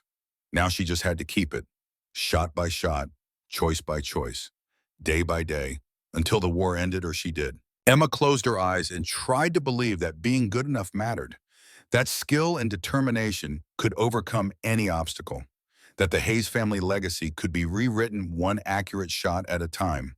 She wanted to believe it, needed to believe it. But belief was easier in Montana farmhouses than in Afghan transient tents, easier in training than in combat, easier before you'd ever pulled a trigger knowing someone would die because of it. Tomorrow would come soon enough. Tomorrow and all the tomorrows after, days and weeks and months of war, of choices made under pressure, of shots taken or refused, of competition with Travis Reed and everyone else who thought they were the best, of proving that Emma Hayes belonged in this uniform, carrying this rifle, bearing this weight. But tonight she was just 18 years old and 5'2" and scared in ways she couldn't quite name. Scared of failing, scared of succeeding, scared of becoming someone her father wouldn't recognize, scared of carrying guilt he'd carried, scared of making choices that couldn't be unmade, scared of everything and nothing all at once. She held her father's knife tighter, felt the worn wood against her palm, thought about James Hayes carrying this knife through his war, making his choice, living with the consequences. She wouldn't make the same mistakes. She would be better, stronger, smarter. She would make the right choices and live with them without letting them break her. That was the plan anyway. Whether she could actually do it remained to be seen. The war would tell her soon enough. Combat had a way of revealing truth, of stripping away pretense and showing people who they really were under all the training and preparation and good intentions. Emma Hayes was about to find out who she really was, whether she was ready for that revelation or not. The night stirred dawn. The tent grew cold. Other soldiers shifted and snored and occasionally cried out from dreams they wouldn't remember in the morning. Emma lay awake and listened to the sounds of war preparation. Helicopters in the distance, diesel generators running, the particular rhythm of a forward operating base that never quite slept. This was her life now. This was what she'd chosen. There was no going back, only forward into whatever came next. Finally, somewhere near dawn, Emma slept, dreamless and deep, the sleep of exhaustion and acceptance. She was here. The war was waiting. Tomorrow would come whether she was ready or not. And when it came, Emma Hayes would face it the only way she knew how. With her father's knife in her pocket and his dog tags around her neck and his legacy on her shoulders, ready or not, whole or broken, capable or not, she would face what came and deal with the consequences. That was all any soldier could do. Face the next moment and the next choice and the next impossible decision. Keep moving forward until the war ended, or you did. That was the only way through. Emma Hayes slept, and the war waited, and tomorrow approached with all its tests and trials and choices not yet made. She would face them when they came, one shot at a time, one choice at a time, until she proved her father right or proved him wrong, or proved that the question had never been about right or wrong at all. Just about survival, just about doing the job and coming home whole enough to build something that mattered. That was the goal. That was all that mattered. The war would teach her if it was possible. Soon enough. Too soon. Not soon enough. Time worked differently in combat. She would learn that too. Learn everything the hard way, because that was the only way to learn what really mattered. Tomorrow the education would begin. Forward operating base, Chapman sat in the Kandahar province like a wound in the earth. Concrete blast walls and guard towers and the constant smell of burning trash mixed with diesel fuel. Emma Hayes arrived at dawn when the base was just waking up. Soldiers moving to breakfast or guard duty or whatever mission demanded their attention that day. She reported to Bravo Company headquarters with Travis Reed beside her. Both of them new, both of them untested, both of them about to learn what combat actually meant. Captain Richard Morrison was 48 years old and looked older. 3 tours in Afghanistan will do that to a man. He reviewed Emma's orders and his expression went carefully neutral. Then he looked up at her with eyes that had seen too much. Hayes, any relation to James Hayes, 82nd Airborne, Desert Storm? Emma felt her stomach drop. Yes, sir, he's my father. Morrison was quiet for a long moment. My uncle was Lieutenant Daniel Morrison. He died in 1991 in the engagement where your father refused to follow orders. So I know exactly who you are and what your family name means. Major Anderson told me you were coming. Said you deserved a fair chance despite your father's history. I'm willing to give you that chance.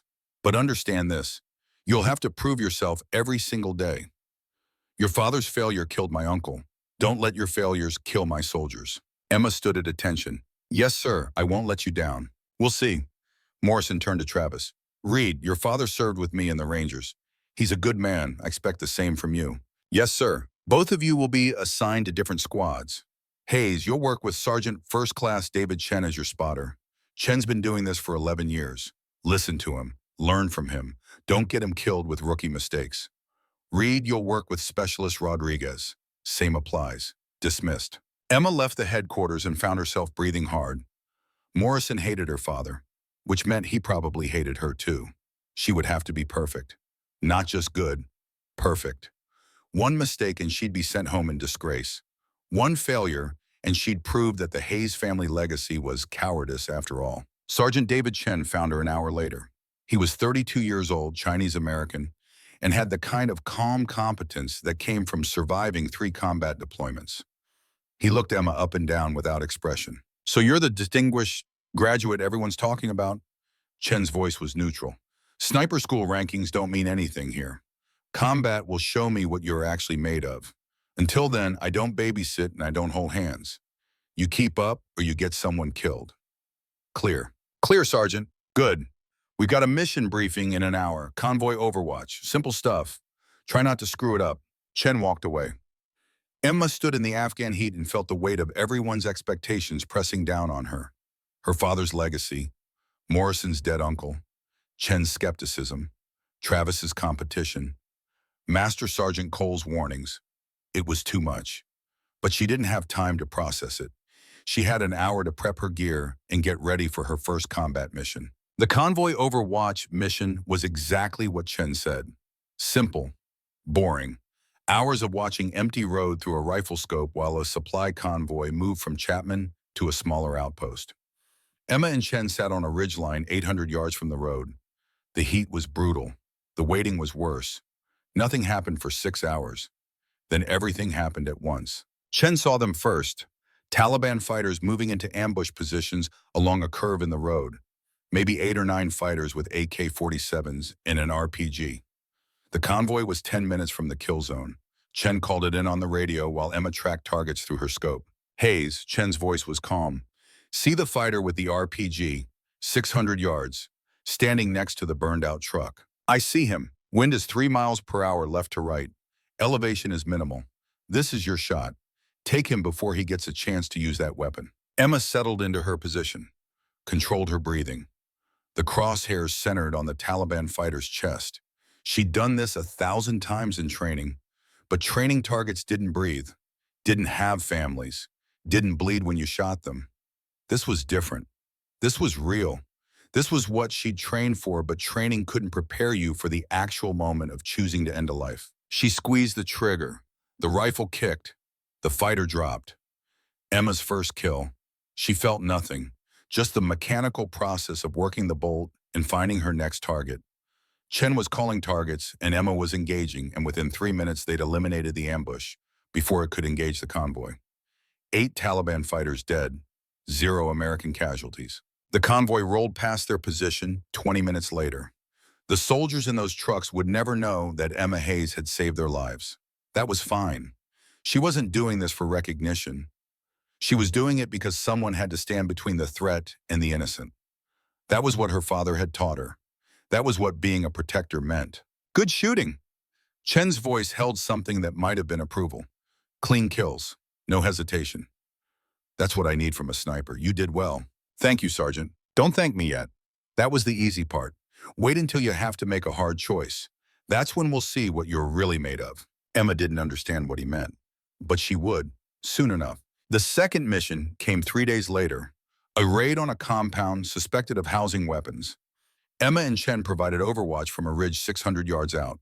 The Rangers went in fast and hard. Taliban fighters tried to flank the assault force. Emma engaged them systematically. 3 kills, all clean shots, all necessary. The raid was successful. Weapons cache captured. No American casualties. Emma's confirmed kill count was now 11 in less than a week. Morrison called her into his office after the second mission. His expression was still hard, but something had shifted slightly. Hayes, good work on the raid support. Chen says you're competent. That's high praise from him. He doesn't praise people.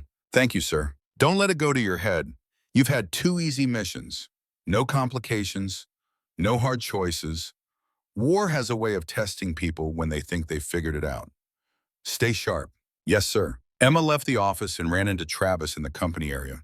He'd been on a different mission, shorter duration, fewer targets. Heard you're racking up kills. Travis's smile was friendly, but his eyes were calculating. 11 confirmed in your first week. That's impressive. Just doing the job. We're keeping score whether you like it or not. Travis gestured at the wall where someone had started tracking sniper performance. Kills, distances, mission success rates. I'm at 9, you're at 11. Looks like the competition from sniper school's continuing. This isn't a competition. Emma kept her voice level. We're on the same team. Sure, same team. But everyone knows who's the best shot, and right now, that's you. Travis's smile tightened. Enjoy it while it lasts. He walked away. Emma stood in the Afghan sun and felt something uneasy settle in her chest. Master Sergeant Cole had warned her about this, about soldiers who saw everything as competition, about how pride could turn dangerous when egos got involved. She needed to be careful, but she didn't have time to worry about Travis's ego. She had another mission brief in an hour. The third mission was village reconnaissance. Intelligence suggested a high-value target was meeting with subordinates in a compound. Emma and Chen would observe for 48 hours and identify targets for a follow-up raid. It was tedious work, hours of watching through a spotting scope, documenting who came and who went, taking photos, building pattern of life analysis. But it was important work, intelligence that saved lives. During the second night of observation, a young soldier approached Emma's position. He was maybe 22 years old with a Georgia accent and a smile that seemed out of place in a war zone. He introduced himself as Specialist Michael Jackson. Everyone called him Boomer because he'd accidentally set off a flashbang in the barracks during training, and the nickname stuck. Heard you're the distinguished graduate from sniper school. Boomer sat down next to Emma while Chen was sleeping a few yards away. That's impressive. I just graduated last month. Barely made it through, had to repeat week 8 because I failed the final field exercise the first time. Emma looked at the young soldier and saw something of herself. The determination, the need to prove himself. The understanding that failure was temporary unless you let it define you. You made it through eventually. That's what matters. Yeah, but you made it through first try, top of your class. That's different. Boomer looked out at the dark village below. I heard about your father too, about what happened in 1991. That must be hard, carrying that weight. It is, but it's his weight, not mine. I'm trying to build my own legacy. That's good. That's the right way to think about it. Boomer was quiet for a moment. My father was a cop, got killed in the line of duty when I was 10. Everyone expected me to become a cop too, honor his memory, but I joined the army instead. Figured I could do more good here, protect more people. Make his sacrifice mean something different. Emma understood. They talked quietly for another hour about families and expectations and the weight of trying to live up to legacies you didn't choose. When Boomer finally left to return to his squad, Emma felt like she'd made a friend, someone who understood what it meant to serve in the shadow of someone else's story. Chen woke up and took over observation. You made a friend. He seems like a good soldier. He is. Chen adjusted the spotting scope. Young, idealistic, still believes war is about protecting the innocent. Give him 6 months and he'll learn it's more complicated than that. You don't believe in protecting the innocent. I believe in completing the mission. Chen's voice was flat. Sometimes that protects people. Sometimes it doesn't. The sooner you stop thinking in terms of good and evil and start thinking in terms of mission success and mission failure, the easier this job gets. Emma wanted to argue but stayed quiet. She didn't want to think like that. Didn't want to become the kind of soldier who stopped seeing the human cost. But maybe Chen was right.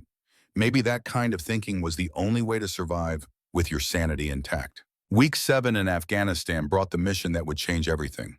Intelligence located Ahmad Shah, a Taliban commander responsible for 15 American deaths. He was meeting with subordinates in a remote village. The window was 2 hours. Emma and Chen would provide precision fire. The goal was to eliminate Shah before he could escape. The briefing was straightforward. Captain Morrison made it clear. Ahmad Shah is a high-value target. He's planned attacks that killed our soldiers. He's training others to do the same. We get one chance at this. Hayes, this is your mission. Don't miss. Emma felt the weight of that order. Don't miss. No pressure. Just the most important shot of her combat career so far. She prepped her gear with extra care. Checked and rechecked her rifle. Calculated distances and wind and elevation until the numbers were burned into her brain. Chen noticed her nervousness. You're overthinking it. It's just another shot. You've made harder shots in training. This one matters more. They all matter. But you can't let that paralyze you. When the moment comes, trust your training and pull the trigger. That's all there is to it. The movement to the observation position took 6 hours. Through rough terrain and darkness, Emma and Chen reached their spot just before dawn, 450 yards from the target compound. Perfect distance, clear line of sight, good concealment. They settled in to wait. Ahmad Shah appeared at noon. Emma recognized him from the intelligence photos. 40s, graying beard, distinctive limp from an old injury. He stood in the courtyard of the compound talking to 3 other men. Emma settled her crosshairs on his chest. This was the shot. This was why she was here. Chen called the wind. Emma made her calculations. Her finger moved to the trigger. Then a door opened. A young boy ran out into the courtyard, maybe 8 years old. He ran straight to Ahmad Shah, wrapped his arms around the Taliban commander's leg. Shah picked up the boy, held him. The boy was laughing. Shah was smiling. They were father and son, or uncle and nephew. It didn't matter. What mattered was the boy was in the line of fire. Hayes, Chen's voice was steady. Target is in the open. Take the shot. There's a child. I see the child.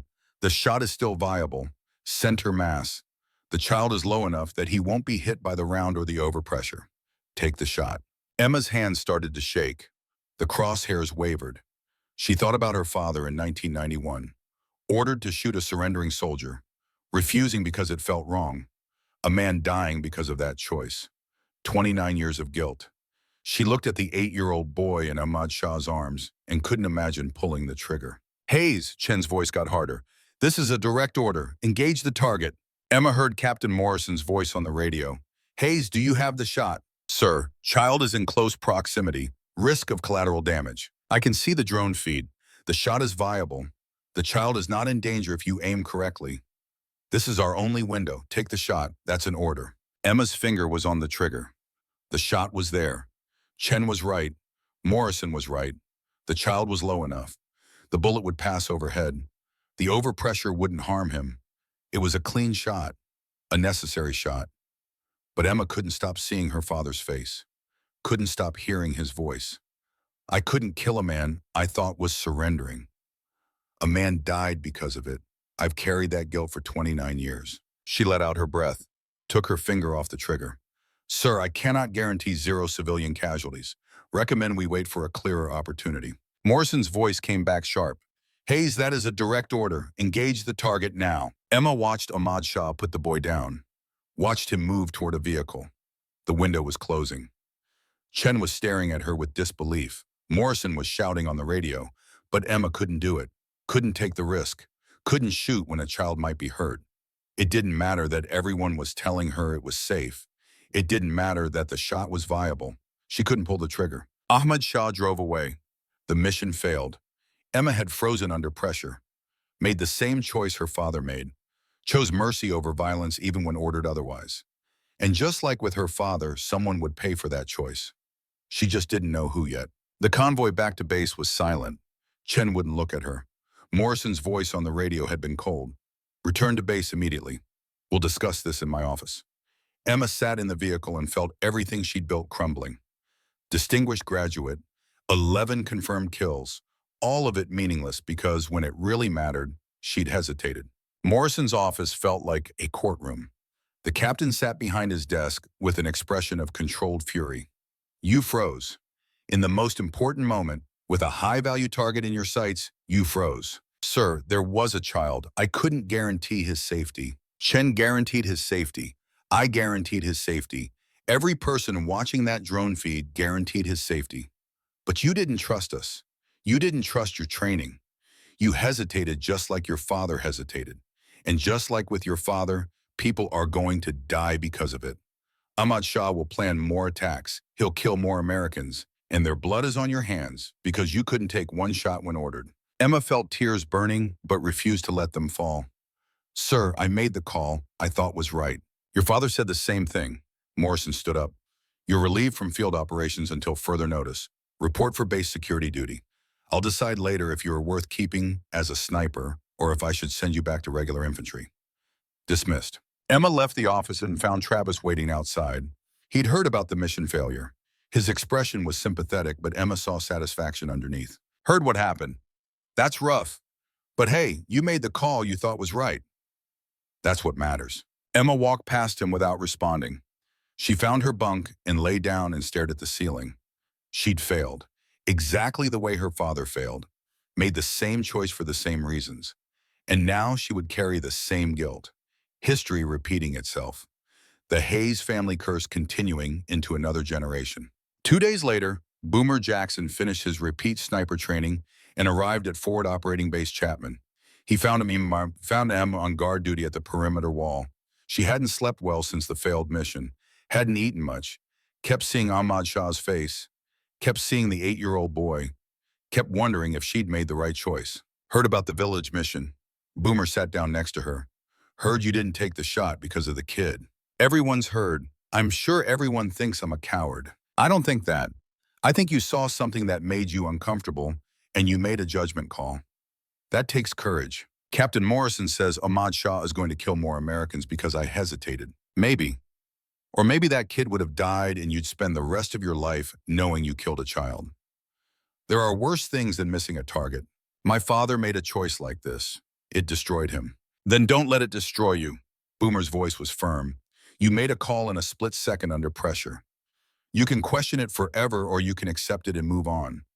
War is full of impossible choices. This won't be your last one. They sat in silence for a while. Then Boomer said something that Emma would remember for the rest of her life. Every shot you don't take matters as much as the shots you do. Maybe more. Because killing is easy once you stop thinking about consequences. Not killing when everyone expects you to kill. That's hard. That's what separates warriors from murderers. Emma wanted to believe him, but the guilt was heavy and getting heavier. She'd failed. Let her unit down. Let Captain Morrison down. Let her father's legacy continue in the worst possible way. There was no redemption from this, only proof that she was her father's daughter in all the wrong ways. That night, Emma received a letter from her father. The mail call felt like another knife. She took the letter to a quiet corner and read it by flashlight. Emma, I don't know what you're facing right now, but Cole told me you're in combat. That means you're making choices I made 30 years ago. Choices about when to shoot and when to hold fire. Choices about following orders versus following your conscience. Choices that will haunt you regardless of what you choose. After Lieutenant Morrison died, I didn't just leave the Army. I tried to die, put my service pistol in my mouth 3 times. Cole found me the 3rd time, stopped me. I spent 6 months in psychiatric care. Your mother married a broken man. You grew up with a father who was present but not alive. I wasted 27 years drowning in guilt because I made a choice and a man died. Don't do what I did. Don't let one moment define your entire life. I was right to refuse that shot. The Iraqi soldier was surrendering. But I let being right destroy me anyway because I couldn't forgive myself for the consequences. If you're facing hard choices over there, remember this. You're going to make mistakes. You are going to second-guess yourself. You're going to carry weight, but you cannot let that weight crush you. You have to accept that you did your best in an impossible situation and move forward. That's what I failed to do. That's what you have to do better. Come home whole, Emma. Or if you can't come home whole, come home and let us help you heal. Don't spend 27 years alone in the dark like I did. I love you. I'm here. I'm sober. Waiting for you. Dad. Emma read the letter 3 times. Then she cried for the first time since arriving in Afghanistan. Cried for her father. Cried for herself. Cried for Lieutenant Morrison and Ahmad Shah's son, and all the impossible choices that war forced on people who just wanted to do the right thing. Week 9 brought new intelligence. Ahmad Shah had been located again. Different village. Meeting with Taliban leadership. Planning a major attack. This was the second chance. The mission Emma had failed to complete. Captain Morrison called her into his office. You're going back in the field. This is your chance to redeem yourself. We have a 24-hour window on Ahmad Shah. You will take the shot this time. No hesitation. No second guessing. You will complete the mission. Clear. Yes, sir. Chen will be your spotter. Jackson will be part of the security element. You will not fail again. Understood. Understood, sir. The movement to the target area took 8 hours. Through mountain terrain that left Emma exhausted before they even reached the observation position. Chen was professional but cold. He hadn't forgiven her for the first mission. Jackson was supportive but quiet. He knew Emma was carrying heavy weight and there was nothing he could say to make it lighter. They reached the observation position at dusk, 680 yards from the compound where Ahmad Shah was meeting. Emma set up her rifle, checked and rechecked everything. This time there would be no mistakes, no hesitation, no mercy. She would take the shot, complete the mission, prove she could do what was necessary. Dawn came with clear skies, perfect shooting conditions, light wind, good visibility. Ahmad Shah appeared in the courtyard at 8 in the morning, alone this time. No children, no civilians, just the target in the open. Emma settled into her shooting position, controlled her breathing. Chen called the wind. 680 yards, wind 3 miles per hour right to left, elevation minimal. This is your shot. Take it. Emma centered her crosshairs on Ahmad Shah's chest. This was it. This was redemption. This was proof that she could make the hard choice, that she could be the soldier Captain Morrison needed, that she could complete the mission. Her finger moved to the trigger. She thought about her father, about Lieutenant Morrison, about the weight of choices and consequences in living with what you choose. She squeezed the trigger. The rifle kicked. The bullet flew. Ahmad Shah dropped. Chen confirmed the kill. Mission complete. Emma had done it, made the shot, eliminated the target, proved she could perform under pressure. She should have felt relief, vindication, proof that the first mission was just a mistake, not a pattern. But she felt hollow. like she'd lost something important by pulling that trigger. Good hit, Chen's voice was approving. That's what I needed to see. Clean kill, no hesitation. You're back on track. The extraction began. Emma and Chen and Jackson and the security element started moving toward the landing zone where helicopters would pick them up. They moved quickly. The Taliban would have heard the shot. They needed to get out of the area before enemy forces could respond. Emma felt mechanical, just following procedures, moving because that's what you did after completing a mission. They were 200 yards from the landing zone when Specialist Michael Jackson stepped on the pressure plate. The IED detonated with a sound that made Emma's ears ring. She was thrown forward by the blast, landed hard, tried to orient herself, smoke and dust everywhere. Chen was shouting into the radio. Someone was screaming. Emma crawled toward the sound, found Jackson lying in the crater where the bomb had exploded. His legs were gone, blood everywhere. He was conscious and in agony and dying right in front of her. Emma pressed her hands against the stumps of his legs, trying to stop the bleeding, but there was too much blood and not enough time and not enough anything. Jackson's eyes found hers. Did you get him? Did you get the target? Emma was crying. Yes, we got him. Good. That's good. Jackson coughed blood. Tell my mom I died protecting people. That's all that matters. You're not gonna die. Emma heard her voice breaking. Stay with me. Medevac is coming. But Medevac wasn't coming fast enough, and the bleeding wouldn't stop, and Jackson's eyes lost focus, and then he was gone. 22 years old. Dead because Emma had completed a mission. Dead because Ahmad Shah needed to die. Dead because war demanded blood, and the blood had to come from somewhere, and this time it came from the best friend Emma had made in this godforsaken country. Chen pulled her away. Emma, we have to move. We're still exposed. Emma looked at Jackson's body and felt something break inside. I killed him. This is my fault. No, this is war. This is what happens. We need to move now. The helicopter extraction was chaos. Jackson's body loaded onto the bird. Emma sitting in shock, covered in his blood. Chen trying to report to command. The helicopter lifting off and leaving Afghanistan behind, but the war staying with them. Inside them. Changing them into something different from what they'd been when they arrived. Forward operating base, Chapman felt different after Jackson's death. Emma went through the motions. Ate when told to eat, slept when told to sleep, reported for duty. But she wasn't there. Not really. She was back in that crater watching her friend bleed out, hearing his last words. Tell my mom I died protecting people. But who was he protecting? Ahmad Shah was dead, but more Americans would die anyway because the war didn't end when one Taliban commander fell. Jackson died for nothing, or he died for everything. Emma couldn't tell the difference anymore. Captain Morrison called her to his office 3 days after Jackson's death. You completed the mission. Good work. Ahmad Shah is dead. His network is disrupted. Lives will be saved because of what you did. Emma stared at the floor. Jackson is dead because of what I did. Jackson hit an IED. That's not on you. If I'd taken the first shot when I had the chance, there wouldn't have been a second mission.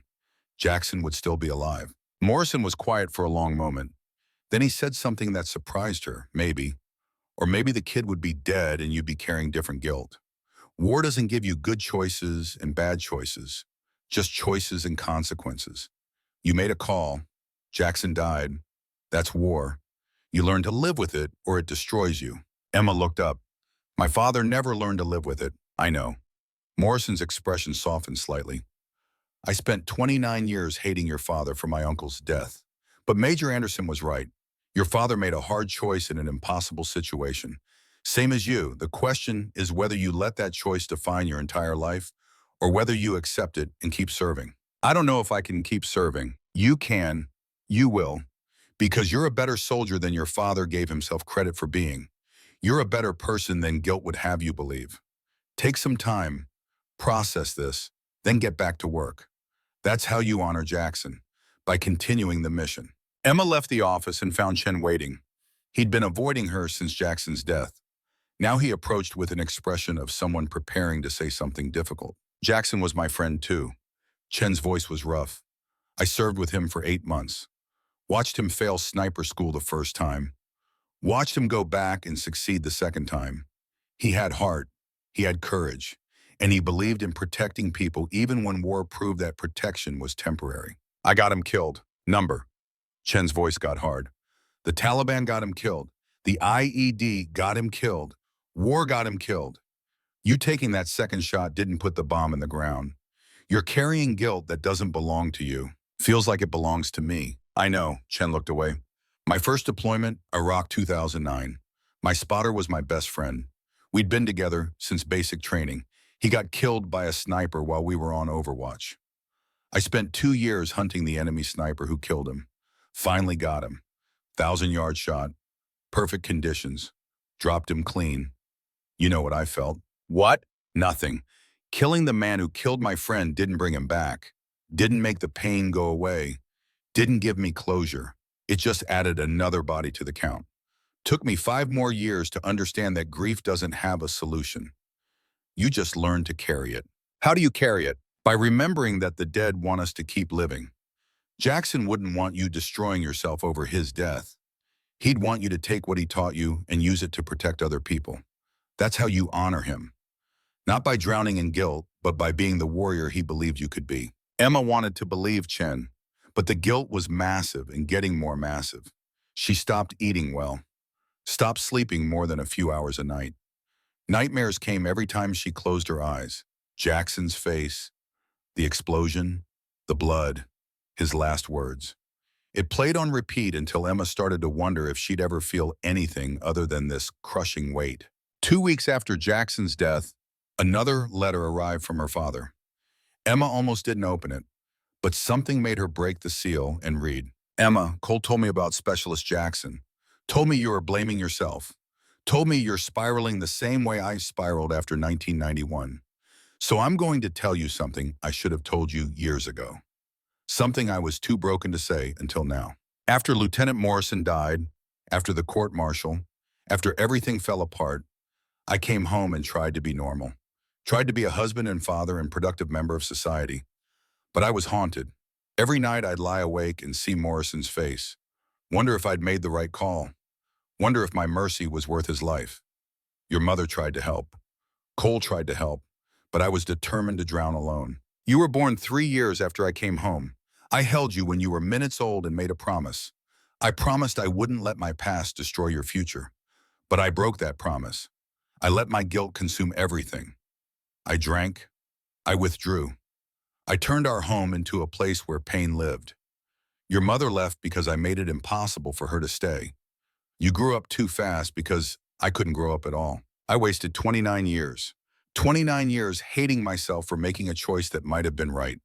Cole finally showed me the declassified reports last year. Proved that the Iraqi soldier I refused to shoot was actually surrendering. Proved that the grenade came from somewhere else. Proved that I was right. But you know what? It didn't matter because I'd already wasted 3 decades carrying guilt I didn't need to carry. Don't do what I did. Don't waste your life paying for a choice you can't unmake. Jackson died. That's true. That's terrible. But you didn't kill him. War killed him. And if you let his death destroy you, then war wins twice. Once by taking him. Once by breaking you. I'm 90 days sober now.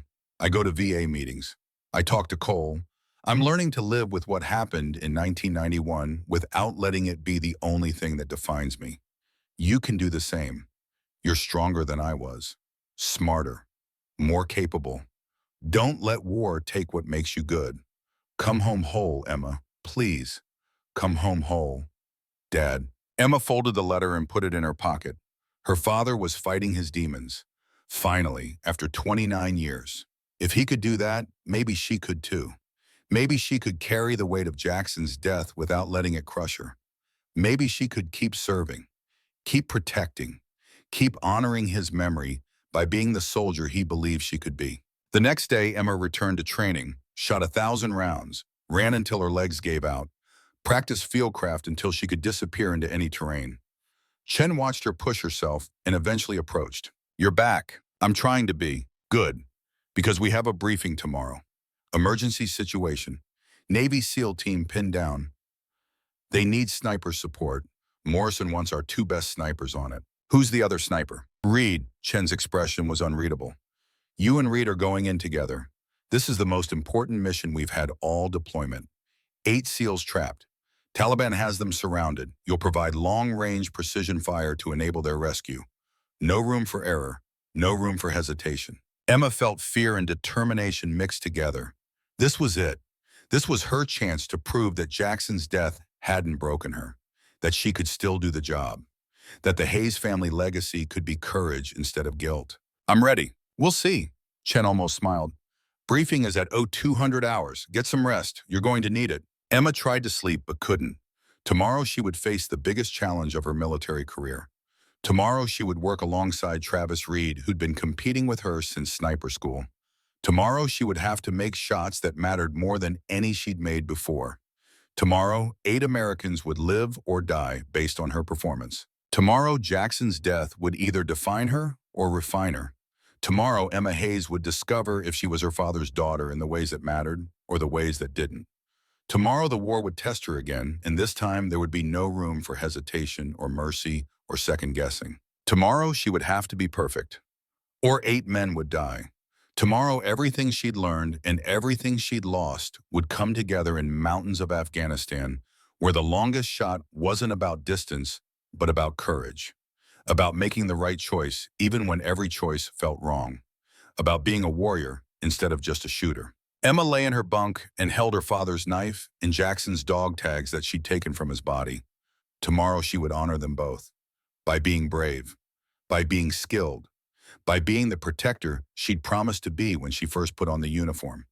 Tomorrow she would prove that loss didn't have to mean defeat, that guilt could be carried without being crushing, that the Hayes family name could mean something other than failure. Tomorrow the real test would begin, and Emma Hayes, small and scared and carrying more weight than anyone should have to carry, would face it the only way she knew how. With her father's knife in her pocket and her friend's memory in her heart and her country's flag on her shoulder. Ready or not, whole or broken, she would face tomorrow and whatever came after. That was all any soldier could do, face the next moment and trust that courage would be enough. Tomorrow would tell her if it was. The briefing room at Forward Operating Base Chapman felt like a tomb at 2 in the morning. Emma Hayes sat in the front row between David Chen and Travis Reed. Captain Morrison stood at the podium with satellite imagery projected on the screen behind him. The images showed a valley in the Shah-e-Khat Mountains, rocky terrain, 3 ridgelines, and in the center, a compound where 8 Navy SEALs were pinned down and running out of time. Morrison's voice was steady, but Emma heard the tension underneath. At 1900 hours yesterday, SEAL Team Neptune 6 was conducting a raid on a high-value target. They walked into an ambush. Taliban fighters on 3 ridgelines with overlapping fields of fire. Heavy machine guns, RPGs, coordinated small arms. The SEALs are trapped in a compound with approximately 4 hours of ammunition remaining. 2 wounded, 1 critical. Rescue helicopters have been driven back 3 times by heavy weapons fire. The screen changed to show tactical analysis. Red circles marking enemy positions. Blue dot marking the SEAL location. It looked impossible. Emma felt her chest tighten. "We're sending you in." Morrison pointed at Emma and Travis. "Our 2 best snipers. You'll insert 3 miles from the SEAL position. Move on foot to observation points. Clear those ridge lines 1 target at a time. Create an opening for rescue birds. You have 12 hours. After that, we're out of options and Neptune 6 is out of ammunition." Travis leaned forward. "Sir, how many enemy fighters are we talking about?" "Intelligence estimates 40 to 50. Dug in, fortified, motivated. They know they have Americans pinned. They're not going to give up easily." Emma's mouth went dry. 40 to 50 fighters, 2 snipers, impossible odds. But 8 Americans were counting on them. 8 men who wanted to go home to their families. 8 warriors who deserved better than dying in a valley because the odds were bad. "Hayes," Morrison looked directly at Emma, "I know what you're carrying from the Jackson mission. I know you're questioning yourself. But those 8 SEALs don't care about your doubts. They need you at your best. Can you do that?" Emma met his eyes. "Yes, sir, I can do that." "Reed," Morrison turned to Travis, "your kill count is impressive, your confidence is high. But this mission requires more than individual performance. It requires teamwork. You 2 will be working different sectors, but supporting the same objective. Keep your ego in check and focus on mission success." "Clear." Travis's jaw tightened. "Clear, sir." The insertion team will be Hayes, Reed, Chen, Rodriguez, Staff Sergeant Miller, and 4 Rangers for security. Chen will spot for Hayes. Rodriguez will spot for Reed. You'll have limited resupply, limited support. Moment. This is a precision operation, not a firefight. You eliminate key targets. You enable the rescue, you extract. Simple in concept, hard in execution. Questions. Emma raised her hand. Sir, what's the longest shot we're looking at? Morrison pulled up a different image. East Ridgeline has a DSHK, heavy machine gun. That's your primary concern. It's blocking the rescue corridor. Distance from your likely observation point is approximately 1,200 yards. Extreme range, difficult conditions, but it has to be neutralized or the helicopters can't get in. 1,200 yards. Emma had never shot that far in combat. Her longest confirmed kill was barely over 1,000. This would be pushing the absolute limits of her rifle and her skill, but it had to be done. 8 lives depended on it. The briefing concluded at 02:30. Emma had 90 minutes to prep her gear and get to the helicopter pad. She moved through the preparation mechanically. Check rifle, load ammunition, pack water and food, test radio, every action familiar. Every action keeping her mind busy so she didn't have time to think about how impossible this mission was. Chen found her in the armory. You ready for this? Number Emma kept loading magazines, but I'm going anyway. That's the right answer. Chen checked his own gear. 1,200 yards is at the edge of what's possible. Wind, elevation, temperature. Every variable matters. You're going to have to trust me completely. Trust my calculations. Trust my wind calls. Can you do that? After Jackson died, I wasn't sure I could trust anyone again. Emma looked at her spotter. But you've kept me alive this long. So yes, I trust you. Good. Because I need you sharp. Not thinking about Jackson or Ahmad Shah or your father. Just thinking about the shot. Nothing else matters. Chen was right. Emma knew that. But knowing something intellectually and believing it emotionally were different things. She was still carrying so much weight. Jackson's death, her father's legacy, the choices she'd made and the choices she'd failed to make. All of it lived in her chest like stones. But she would have to set it down for the next 12 hours. The SEALs needed her focused, not haunted. The Black Hawk helicopter lifted off at 0400 hours. Emma sat in the troop compartment with her rifle across her lap and her father's knife in her pocket. Next to her, Travis was checking his gear with the obsessive precision of someone who needed everything perfect. Across from them, Chen and Rodriguez were reviewing maps. Staff Sergeant Miller and his security element were quiet, everyone processing the mission in their own way. The flight took 40 minutes. Afghan mountains passing below in shades of gray and black. Emma looked out the window and thought about all the soldiers who had flown this same route, all the missions that had seemed impossible, all the times when courage and skill had to be enough because there was nothing else. The helicopter landed in a valley 3 miles from the SEAL position. The team disembarked quickly. The bird lifted off immediately. Sound discipline was critical. They couldn't let the Taliban know a rescue element was moving into position. Emma adjusted her pack, 60 pounds of gear, half her body weight. The walk to the observation point would be brutal. Travis took point without asking. He moved fast, pushing a pace that was aggressive even for soldiers much larger than Emma. She knew what he was doing, trying to prove he was stronger, faster, better. The competition that had started in sniper school was continuing in the worst possible circumstances. Emma gritted her teeth and kept up. She wouldn't give him the satisfaction of seeing her struggle. Hour 1 was rocky terrain, steep inclines, loose rocks. Emma's legs burned, her shoulders ached from the pack weight, but she maintained the pace. Chen stayed close, occasionally offering a hand over difficult obstacles. Emma appreciated it but didn't need it. She'd been climbing Montana mountains since she was 8 years old. This was harder, but not impossible. Hour 2 brought the close call. A Taliban patrol crossed their path 200 yards ahead. The team went to ground. Prone in the rocks, Miller signaled for silence. Emma watched the patrol through her rifle scope. 6 fighters, armed with AKs and 1 RPG. They moved with the confidence of people on home territory. If they spotted the American team, the entire mission would collapse before it started. The patrol passed within 100 yards. Emma counted her heartbeats, controlled her breathing, didn't move. Travis was 10 feet to her left. She could see him tracking targets through his scope, his finger on the trigger, ready to engage if the patrol spotted them. But Miller's call was right. Let them pass. Stay hidden. The mission was the SEALs, not these 6 fighters. The patrol disappeared over a ridgeline. Miller signaled to move. The team continued toward their objective. Emma exhaled slowly. First challenge passed. How many more before they reached the observation point? How many more before someone made a mistake and the whole operation went loud? Hour 3 was the hardest climbing. Switchbacks up a mountain face. Emma's hands were bleeding from gripping rocks. Her boots kept slipping on loose scree. But she climbed, one handhold, one foothold, 1 meter of elevation at a time. Travis reached the top first, looked back down at Emma with an expression that might have been satisfaction. Emma ignored him, reached the top, kept moving. Hour 4 was when Travis started making comments. Quiet enough that only Emma and the people nearest could hear. "How's the pack, Hayes? Not too heavy? You keeping up okay? Need me to slow down?" Emma didn't respond, didn't acknowledge, just kept putting one foot in front of the other. She would prove herself through performance, not through arguments. Hour 5 brought them within sight of the SEAL position. They could hear gunfire in the distance, sporadic, both sides conserving ammunition. The valley below looked like hell. Taliban positions on 3 ridgelines.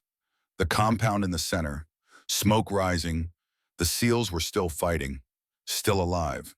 But for how much longer? Hour 6 delivered them to the observation point, a rocky ridge 1,500 yards from the SEAL compound. Good concealment, clear lines of sight. Emma and Chen set up on the north end. Travis and Rodriguez took the south end 200 yards away. Miller and the security element established a perimeter. Everyone moved with practiced efficiency. This was what they trained for. Now they had to execute. Chen glassed the valley with his spotting scope. His voice was calm, professional. "Okay, Hayes, let me break down what we're looking at. North Ridge is your sector. I count 14 to 16 fighters. PKM machine gun at position Alpha. RPG teams at positions Bravo and Charlie. Distance ranges from 950 to 1,200 yards. South Ridge is Reed's sector. 10 to 12 fighters. DSHK, heavy machine gun. Sniper position. Distance 800 to 1,000 yards. East Ridge is the problem. 6 to 8 fighters. Another DSHK. That's the gun blocking the rescue birds. Distance to that position is 1,247 yards. 1,247 yards. Emma felt her stomach drop. That was beyond anything she'd attempted in combat, beyond what her rifle was really designed for. But it was the mission-critical target. Without neutralizing that DSHK, the helicopters couldn't extract the SEALs. 8 men would die. Morrison's voice came over the radio. "Overwatch elements. This is Chapman Actual. Neptune 6 reports ammunition at 30%. 2 wounded are critical. You have 8 hours. How copy?" Chen keyed the radio. "Chapman Actual, we copy. Beginning engagement now." Emma settled into her shooting position, checked her rifle, adjusted her scope. This was it. The moment everything had been building toward. All the training, all the missions, all the losses. It came down to this valley and these targets and the next 8 hours of systematic killing. Her first target was a Taliban fighter manning the PKM machine gun 967 yards away. Chen called the wind. 8 miles per hour left to right. Elevation 11 MOA. Temperature 95 degrees. Emma made her adjustments, controlled her breathing. The crosshairs settled. She squeezed the trigger. The rifle kicked. The fighter dropped. Chen confirmed. "Hit. Target down. Good shooting." Emma worked the bolt. Found her next target. An RPG gunner at 1,000 yards. Chen called the wind again. Emma adjusted. Fired. Another hit. The fighter went down.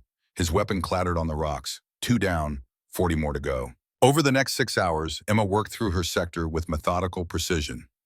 Each shot carefully calculated. Each target prioritized by threat level.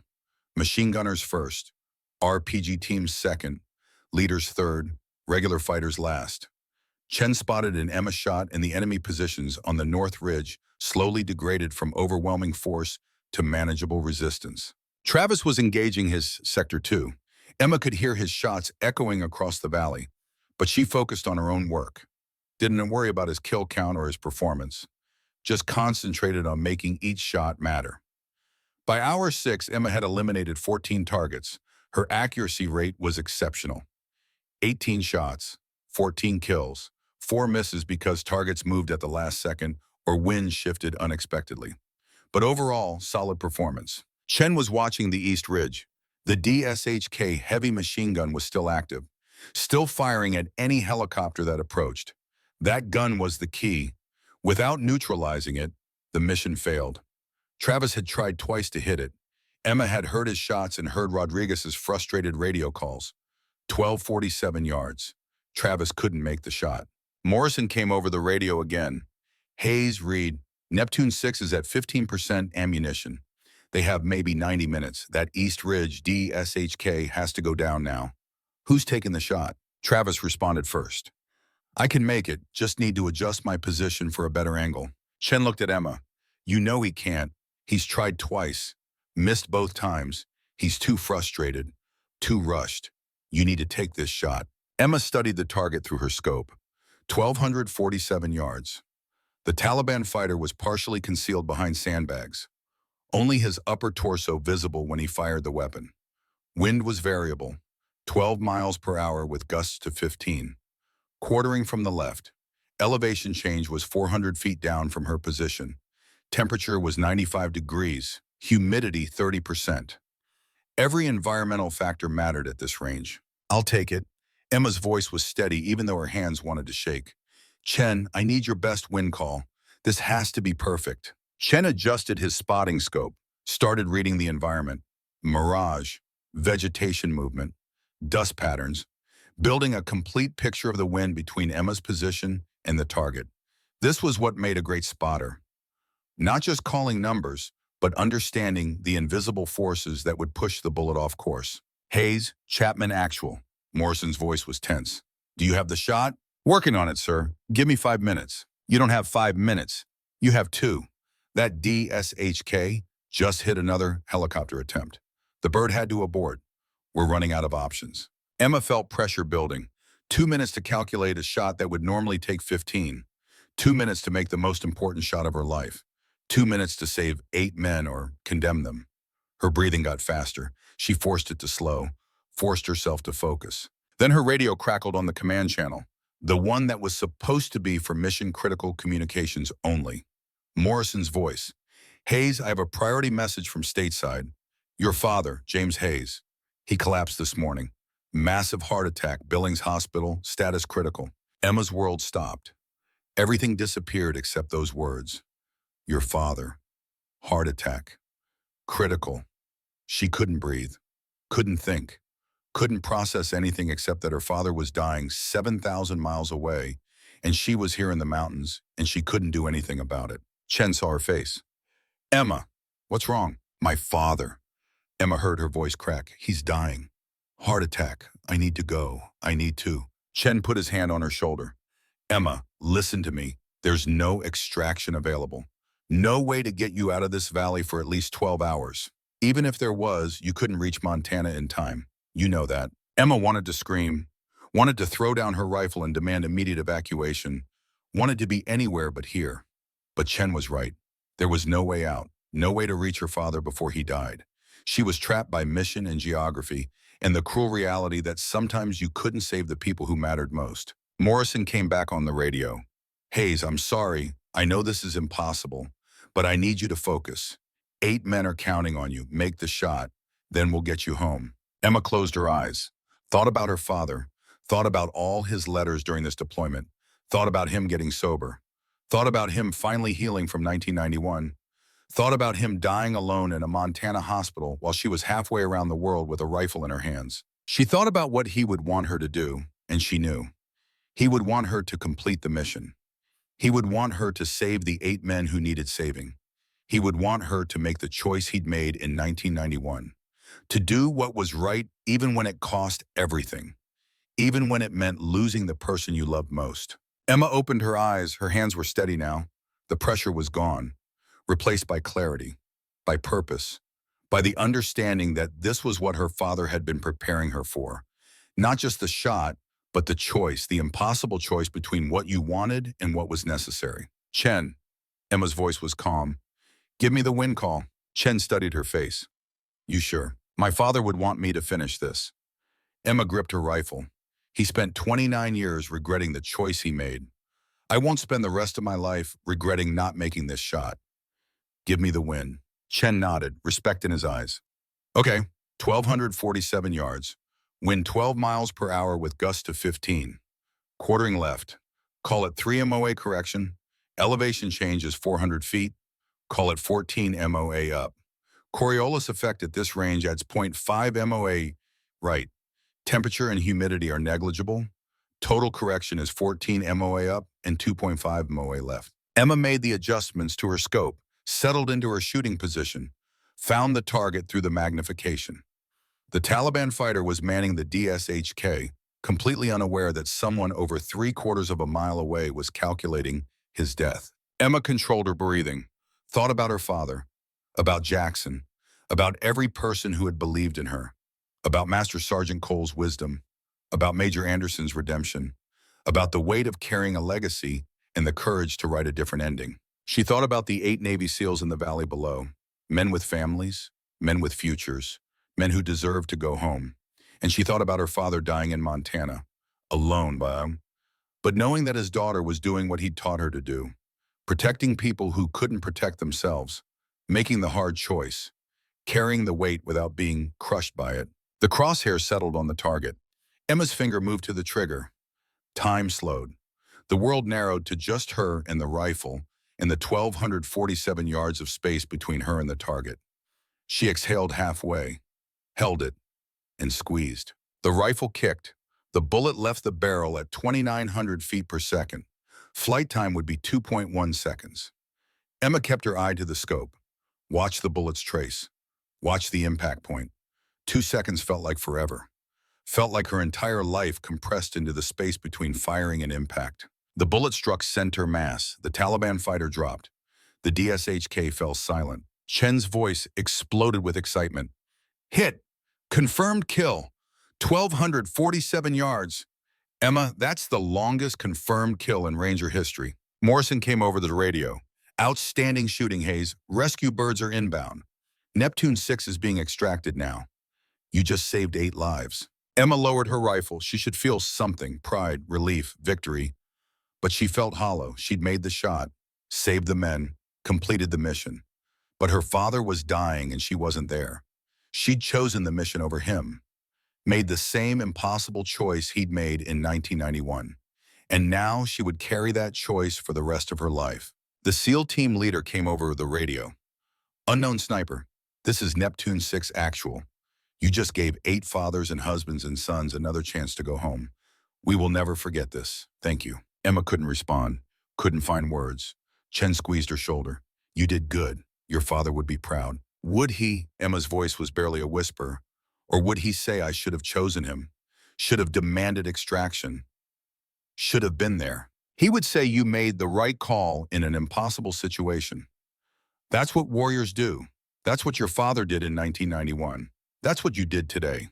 The rescue helicopters swept into the valley. 8 Navy SEALs extracted successfully, all alive. 2 wounded but stable. The mission was complete. Emma and her team began their movement to the extraction point. 6 hours of walking through mountain terrain. Emma moved mechanically, 1 foot in front of the other, carrying her rifle and her father's knife and the weight of 1,247 yards. Travis found her during a security halt. His expression was complicated. That was an incredible shot. I couldn't make it. You did. That takes skill I don't have. Emma looked at him. Thanks. But Travis wasn't done. When we get back to base, people are going to ask who made that shot. Command is going to want to know. Media is going to be interested. This is the kind of story that makes careers. 8 men got to go home. That's the story. Sure, but it's also your story. You're going to be famous. The female sniper who made the longest shot in Ranger history. That's the narrative. Travis paused. Unless you're too grieving to talk to anyone, unless you're too focused on your father to give interviews, then maybe the story gets told differently. Emma felt cold. What are you saying? I'm saying I was there too. I engaged targets. I supported the mission. If you're not available to claim credit, someone else will. That's just how it works. You're thinking about stealing credit while my father is dying. I'm thinking about reality, Travis's voice hardened. In war, people take opportunities when they appear. You taught me that at sniper school. Being good isn't enough. You have to be recognized as good. That's how you build a career. Emma wanted to hit him, Wanted to scream that 8 men were alive, and that should be enough. That recognition didn't matter when you just lost your father. But she was too tired, too emotionally devastated, too empty. She just walked away. The extraction helicopter picked them up at 1900 hours. Emma collapsed into the troop seat and closed her eyes, tried to sleep. But her mind kept returning to the shot. 1,247 yards, the longest of her life. The shot that saved 8 men. The shot she'd made while her father died alone in Montana. She would carry both truths forever. The mission success and the personal loss. Inseparable. Connected by the choice she'd made. Forward Operating Base Chapman appeared below them. The helicopter landed. Emma climbed out. Her legs barely supported her weight. Chen steadied her. Captain Morrison was waiting. His expression was serious. Hayes, good work. Exceptional shooting. The SEALs are all accounted for. You did what was necessary. Emma met his eyes. My father, sir? Morrison's face softened. I have the hospital on the line. They've been waiting for you to land. Emma followed Morrison to the command center. Took the phone with trembling hands. The voice on the other end was a doctor. Professional. Sympathetic. Delivering news that would break Emma's world in half. Miss Hayes, I'm Dr. Patterson, Billings Hospital. Your father, James Hayes, I'm very sorry. He passed away at 11:47 local time. Massive cardiac arrest. We did everything we could. Emma felt her knees buckle. Chen caught her. Morrison took the phone. Someone was guiding her to a chair. Someone was talking to her. But Emma couldn't hear anything over the roaring in her ears. Her father was dead. She'd been calculating wind and elevation while he died. She'd been squeezing a trigger while his heart stopped. She'd chosen the mission over him, and now he was gone forever. I wasn't there.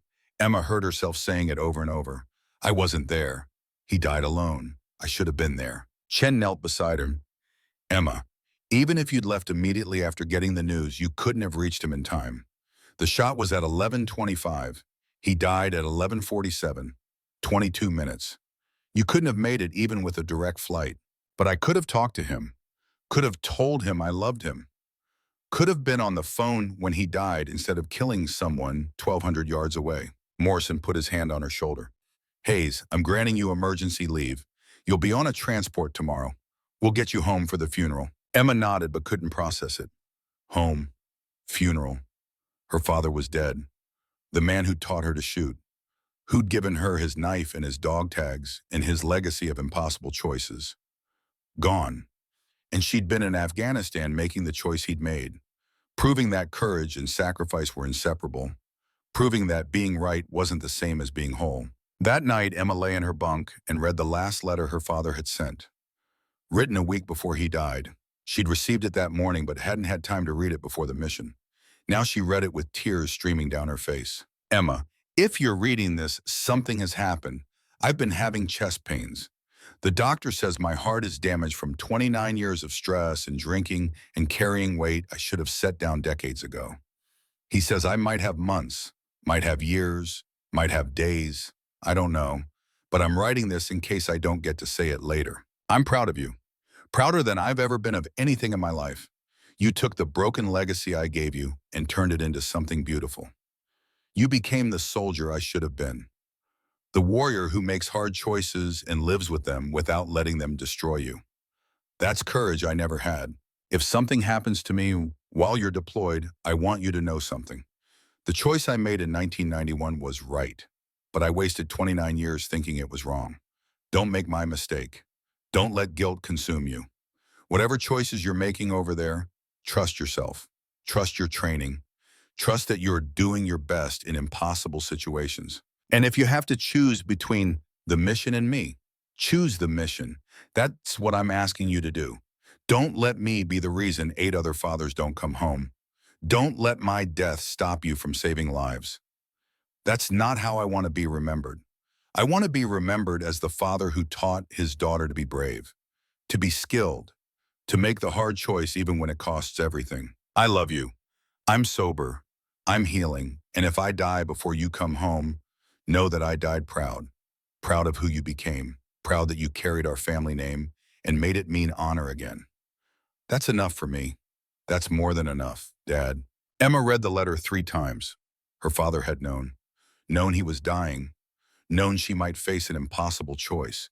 and he'd given her permission to choose the mission, to do what was necessary, to be the warrior he'd raised her to be. But knowing he would have approved didn't make the loss easier, didn't fill the hole in her chest, didn't bring him back. Emma folded the letter carefully, put it in her pocket with his knife. Tomorrow she would fly home. Tomorrow she would bury the man who'd taught her everything important. Tomorrow she would face his grave and try to believe that she'd made the right choice. But tonight she just cried. For her father, for Jackson, for all the losses that war demanded, for the weight of carrying a legacy and the cost of writing a different ending. She cried until there were no tears left, until she was empty, until all that remained was the knowledge that she was a warrior now, not a shooter, a warrior, someone who made impossible choices and lived with them, just like her father, just like every soldier who'd ever carried more weight than they could handle and kept moving anyway. Morning came too soon.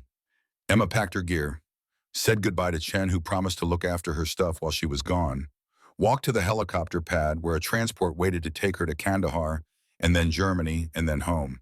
Travis was there, watching her go, his expression unreadable. Safe flight, Hayes. Sorry about your father. Emma didn't respond, just climbed into the helicopter and strapped in. As the bird lifted off, she looked down at Forward Operating Base Chapman, at the place where she'd become a warrior, at the mountains where she'd made the longest shot, at the war that had taken so much and taught her so much and changed her in ways she was still discovering. The flight to Kandahar took 40 minutes. Emma stared out the window at Afghan landscape passing below. Somewhere down there were the valleys and mountains where Jackson had died, where Ahmad Shah had died, where she'd made choices that couldn't be unmade, where she'd become someone her father would recognize. A protector, a warrior, someone who carried weight without being crushed. At Kandahar Air Base, Emma transferred to a C-17 cargo plane bound for Germany. The plane was full of soldiers rotating home, some going on leave, some finishing their deployments, some being sent home for medical reasons. Emma sat alone in a corner and tried not to think about what waited in Montana. The funeral, the grave, the family she'd have to face, the explanations she'd have to give for not being there when he died. The flight to Germany took 8 hours. Emma didn't sleep, couldn't sleep, just sat and watched the ceiling and replayed the shot over and over. 1,247 yards, 2.1 seconds of flight time. Her father dying while the bullet was in the air. The convergence of mission and loss. The proof that being a warrior meant carrying more than rifles. It meant carrying choices and consequences and the weight of everyone who believed in you. In Germany, Emma had a 6-hour layover. She called home from a payphone. Master Sergeant Cole answered. His voice was thick with grief. Emma, we've been waiting to hear from you. I'm so sorry about your father. He was a good man, the best man I ever served with. Cole, Emma's voice broke. I wasn't there. I was in the mountains making a shot while he died. I chose the mission over him. He knew you would. Cole was quiet for a moment. He told me 2 weeks ago that if something happened, I should make sure you understood. He wanted you to choose the mission. He was proud that you did. Said it meant you learned from his mistakes instead of repeating them. That doesn't make it easier. No, it doesn't. But it means you did what he wanted, what he needed. You gave him the ending he deserved. You proved his choice in 1991 mattered. You proved the Hayes family legacy is courage, not guilt. He died knowing that. That's worth something. Emma wanted to believe it, wanted to think her father had died at peace. But doubt lived in her chest, doubt and guilt, and the weight of 1,247 yards between where she was and where she should have been. The final flight to Montana took another 8 hours. Emma landed in Billings at dawn 2 days after her father's death. Master Sergeant Cole was waiting at the airport. He hugged her, held her while she cried, then drove her to the farmhouse where her 4 siblings were waiting. They'd been holding everything together, making funeral arrangements, notifying relatives, doing all the things Emma should have been there to help with. Her youngest sister, barely 14, looked at Emma with eyes full of questions. Did you get to talk to him before he died? Emma felt the words cut like knives. I was on a mission. I couldn't leave. He understood. Her sister hugged her. He told us a week ago that if something happened while you were deployed, we shouldn't be mad at you. He said you were doing important work, saving people. He was proud of that. Emma held her sister and tried to believe it. Tried to believe her father had understood, that he'd approved, that he'd wanted her to make the choice she made. But belief was hard when grief was heavy. Belief was hard when you'd chosen strangers over family. Even if it was the right choice, even if it was what he wanted, it still hurt like nothing Emma had ever felt. The funeral was scheduled for 3 days later. Emma spent that time in a fog, going through motions, accepting condolences, listening to stories about her father from people who'd known him before the war broke him. She learned things she'd never known, that he'd been funny once, charming, full of life, that 1991 had stolen all of that and left only the broken man she'd grown up with, that his final year of sobriety had been a resurrection, a return to who he'd been before guilt consumed him. On the day of the funeral, Emma woke to find a news article someone had left on the kitchen table. Military Times, headline read, "Army Ranger makes record 1,247-yard shot, saves Navy SEALs." The article featured a photo of Travis Reed, quoted him extensively, described how he'd made the impossible shot under pressure, how he'd saved 8 American lives, how he was a hero. Emma stared at the article, felt something cold settle in her chest. Travis had stolen her shot, claimed credit while she was at her father's funeral, filed a report saying he'd made the kill, and now he was being celebrated as a hero while Emma buried the man who taught her everything. She should have been angry, should have called Captain Morrison, should have demanded correction. But she was too tired, too grief-stricken, too empty. Let Travis have his glory. Let him have the recognition. It didn't matter. 8 men were alive. Her father was dead. That was all that mattered. Master Sergeant Cole found her staring at the article. His expression darkened. "That son of a bitch. I'll call Morrison. I'll straighten this out." "Don't." Emma folded the article. "It doesn't matter." "The hell it doesn't. You made that shot. You saved those men. You deserve credit. I deserve to have my father back." Emma's voice was flat. "I don't care about credit. I don't care about recognition. I care that I chose 8 strangers over him, and now he's dead, and there's a hole in the world that can never be filled. Travis can have the glory. It won't bring anyone back." Cole was quiet for a long time. Then he said, "Your father would want you to fight for what's yours." "My father wanted me to choose the mission. I did. Fighting Travis over who gets the medal seems petty compared to that." They went to the funeral. Billings Cemetery on a cold Montana morning. Emma wore her dress uniform, stood at attention while they played taps, watched them fold the flag and hand it to her as next of kin. Her father was buried with full military honors. 82nd Airborne, Desert Storm veteran, Bronze Star recipient. The military recognized what he'd been, even if he'd never been able to recognize it himself. Emma stood at the grave after everyone else left, just her and Cole and the fresh dirt and the headstone that read James Hayes, loving father, honored soldier. She put her hand on the cold stone, tried to find words, tried to understand how you said goodbye to someone who'd shaped your entire life. "I made the shot, Dad. 1,247 yards, longest in Ranger history, just like you would have made." Emma's voice cracked. "But you died while I was doing it. I chose the mission over you, just like you told me to. But it hurts more than anything I've ever felt. I don't know if I did the right thing. I don't know if I'll ever know." "You did what he wanted."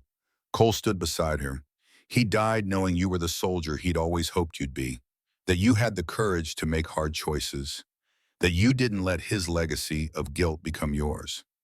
He died at peace, Emma, maybe for the first time in 29 years. Emma wanted to believe it, stood there in the Montana cold trying to believe that her father had died at peace, that her choice had been right, that 1,247 yards and 8 saved lives were worth one father's death.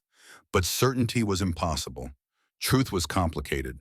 All she could do was carry the weight and keep moving forward, just like every warrior before her, just like her father had tried to do. She placed the silver star that would eventually be awarded on the grave, placed her father's dog tags from Desert Storm, placed the knife he'd given her, said goodbye to the man who'd taught her everything important, even in his brokenness. Then she walked away. Back to the war, back to the mission, back to the only thing that made sense anymore. Protecting people who couldn't protect themselves, making hard choices, carrying weight, and being a warrior. Tomorrow she would return to Afghanistan. Tomorrow she would face Travis and his lies. Tomorrow she would decide whether to fight for truth or let it go. Tomorrow the war would continue with or without her father. Tomorrow everything would keep moving forward because that's what war did. It moved forward. It demanded everything, and it never stopped long enough to let you grieve properly. But tonight, Emma Hayes stood in Montana and said goodbye to her father and tried to believe that courage mattered. That sacrifice had meaning, that the 1,247 yards between who she was and who she'd become were worth crossing. Even if the cost was everything, even if the weight never got lighter, even if she carried guilt for choosing 8 strangers over the one person who'd loved her unconditionally. Tonight, she was just a daughter bearing her father. Tomorrow, she would be a warrior again. But tonight, she let herself grieve. Let herself feel the loss. Let herself be broken. Because tomorrow would demand strength. Tomorrow would demand she become whole again. Tomorrow would demand she prove that her father's death meant something, that her choice mattered, that the Hayes family legacy was courage earned through sacrifice and pain and impossible choices made under pressure when every option felt wrong. Tonight she grieved, tomorrow she would fight for truth, for honor, for the 8 men she'd saved and the father she'd lost, and the legacy she would build one shot at a time until the war ended or she did. Emma Hayes returned to Forward Operating Base Chapman 10 days after burying her father. The flight from Montana to Afghanistan felt longer than the first time, maybe because she was carrying more weight now. Grief, anger, the knowledge that Travis Reed had stolen her accomplishment while she stood at her father's grave. Master Sergeant Cole had wanted her to file an immediate complaint, contact Captain Morrison, demand investigation. But Emma had been too hollowed out by loss to care about medals or recognition. Now, walking back onto the base where she'd become a warrior, Emma felt different. The grief was still there, would always be there, but underneath it was something harder. Something that felt like her father's voice telling her that truth mattered, that honor wasn't just a word, that warriors fought for what was right even when fighting was hard. David Chen met her at the helicopter pad. His expression was carefully neutral, but Emma saw anger underneath. "Welcome back. Sorry about your father, and sorry about Reed." "You saw the article. Everyone saw the article." Chen's jaw tightened. Military Times, CNN, Fox News. The hero sniper who saved 8 SEALs with an impossible shot. Reed's done a dozen interviews. His father, the colonel, got him on national television. It's a publicity campaign, and it's built on a lie. Emma picked up her duffel bag. Where is he now? In the command center, giving another interview to some reporter. Playing the humble hero, Captain Morrison wants to see you immediately. He knows something's wrong. Morrison's office felt different than it had before Emma left. Less hostile. The captain stood when Emma entered. His expression was complicated. Relief, respect, something that might have been guilt. "Hayes, good to have you back." Morrison gestured to a chair. "Sit, we need to talk." Emma sat. Her body ached from travel and grief. "Sir, I've read 3 different versions of what happened on that ridgeline." Morrison pulled out a folder. Reed filed a report claiming he'd made the 1247-yard shot on the DSHK gunner. Chen filed a report saying you made it. Rodriguez filed a report that's deliberately vague and seems designed to support Reed without explicitly lying. Someone's not telling the truth. Emma met his eyes. "I made the shot, sir. Chen spotted for me. We have ballistics data, radio timestamps, everything that proves it." "I believe you." Morrison's voice was firm. "But Reed has momentum, national media coverage. His father's pulling strings at higher command. And you were on emergency leave, unavailable to defend yourself. Reed filled that vacuum with his story, and now it's going to be hard to walk back." "So what happens now?" "Now I'm requesting a formal investigation. Colonel Marcus Thornton from Special Operations Command will conduct it. He's old school, doesn't like politics, doesn't care about publicity, just cares about facts. He'll review all the evidence and determine what actually happened." Emma felt something loosen in her chest. An investigation. Truth would come out. Her father had spent 29 years carrying false blame.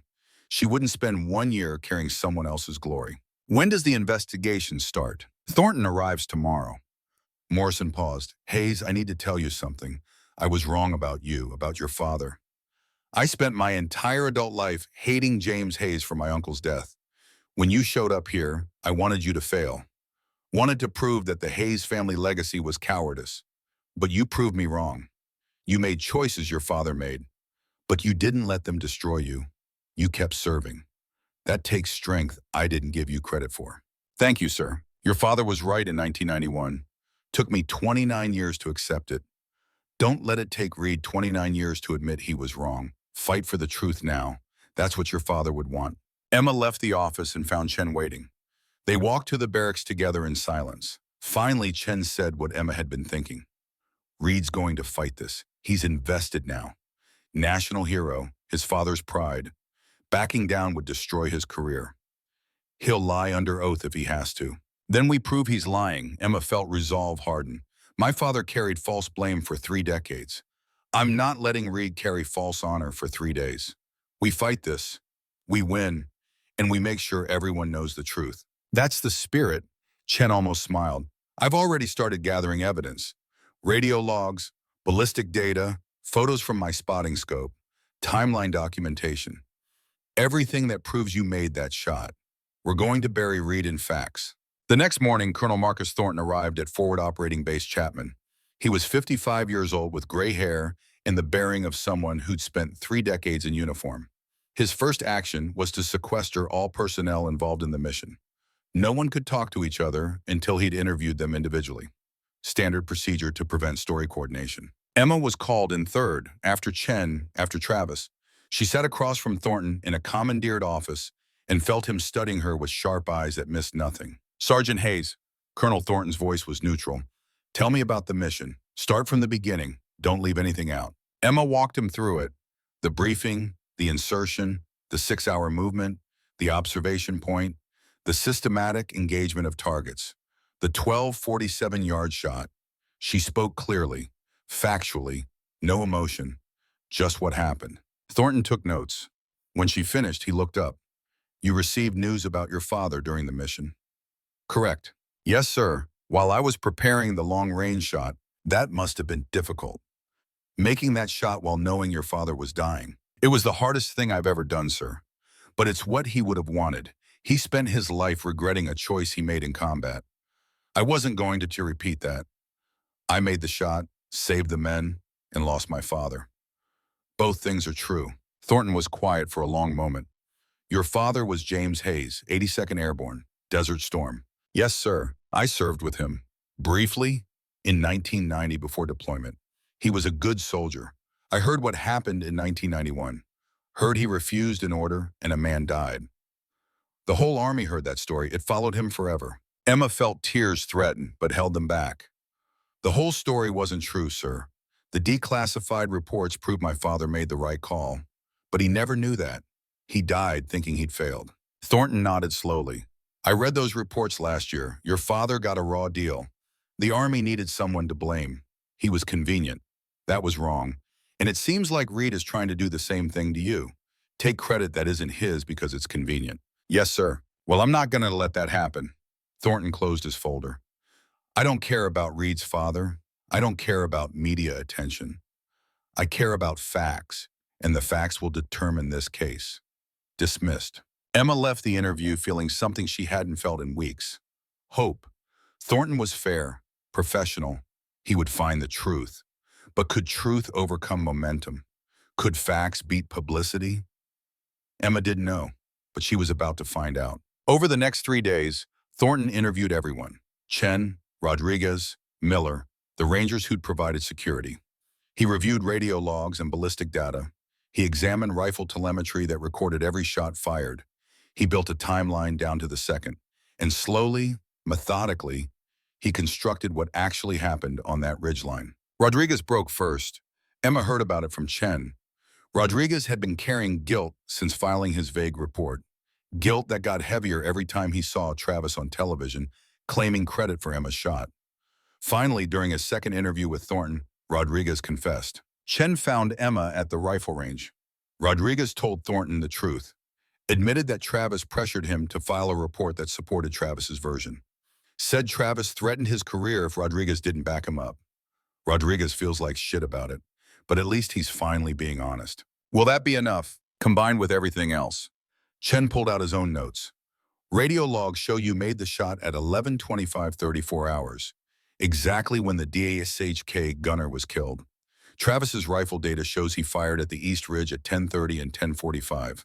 Both misses, but no shot at 11:25.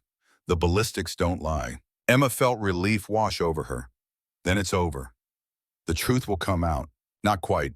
Chen's expression darkened. Travis is claiming his rifle data was corrupted. Says the logging system malfunctioned. He's arguing that electronic records aren't reliable. He's fighting hard. Of course he is. Emma checked her rifle.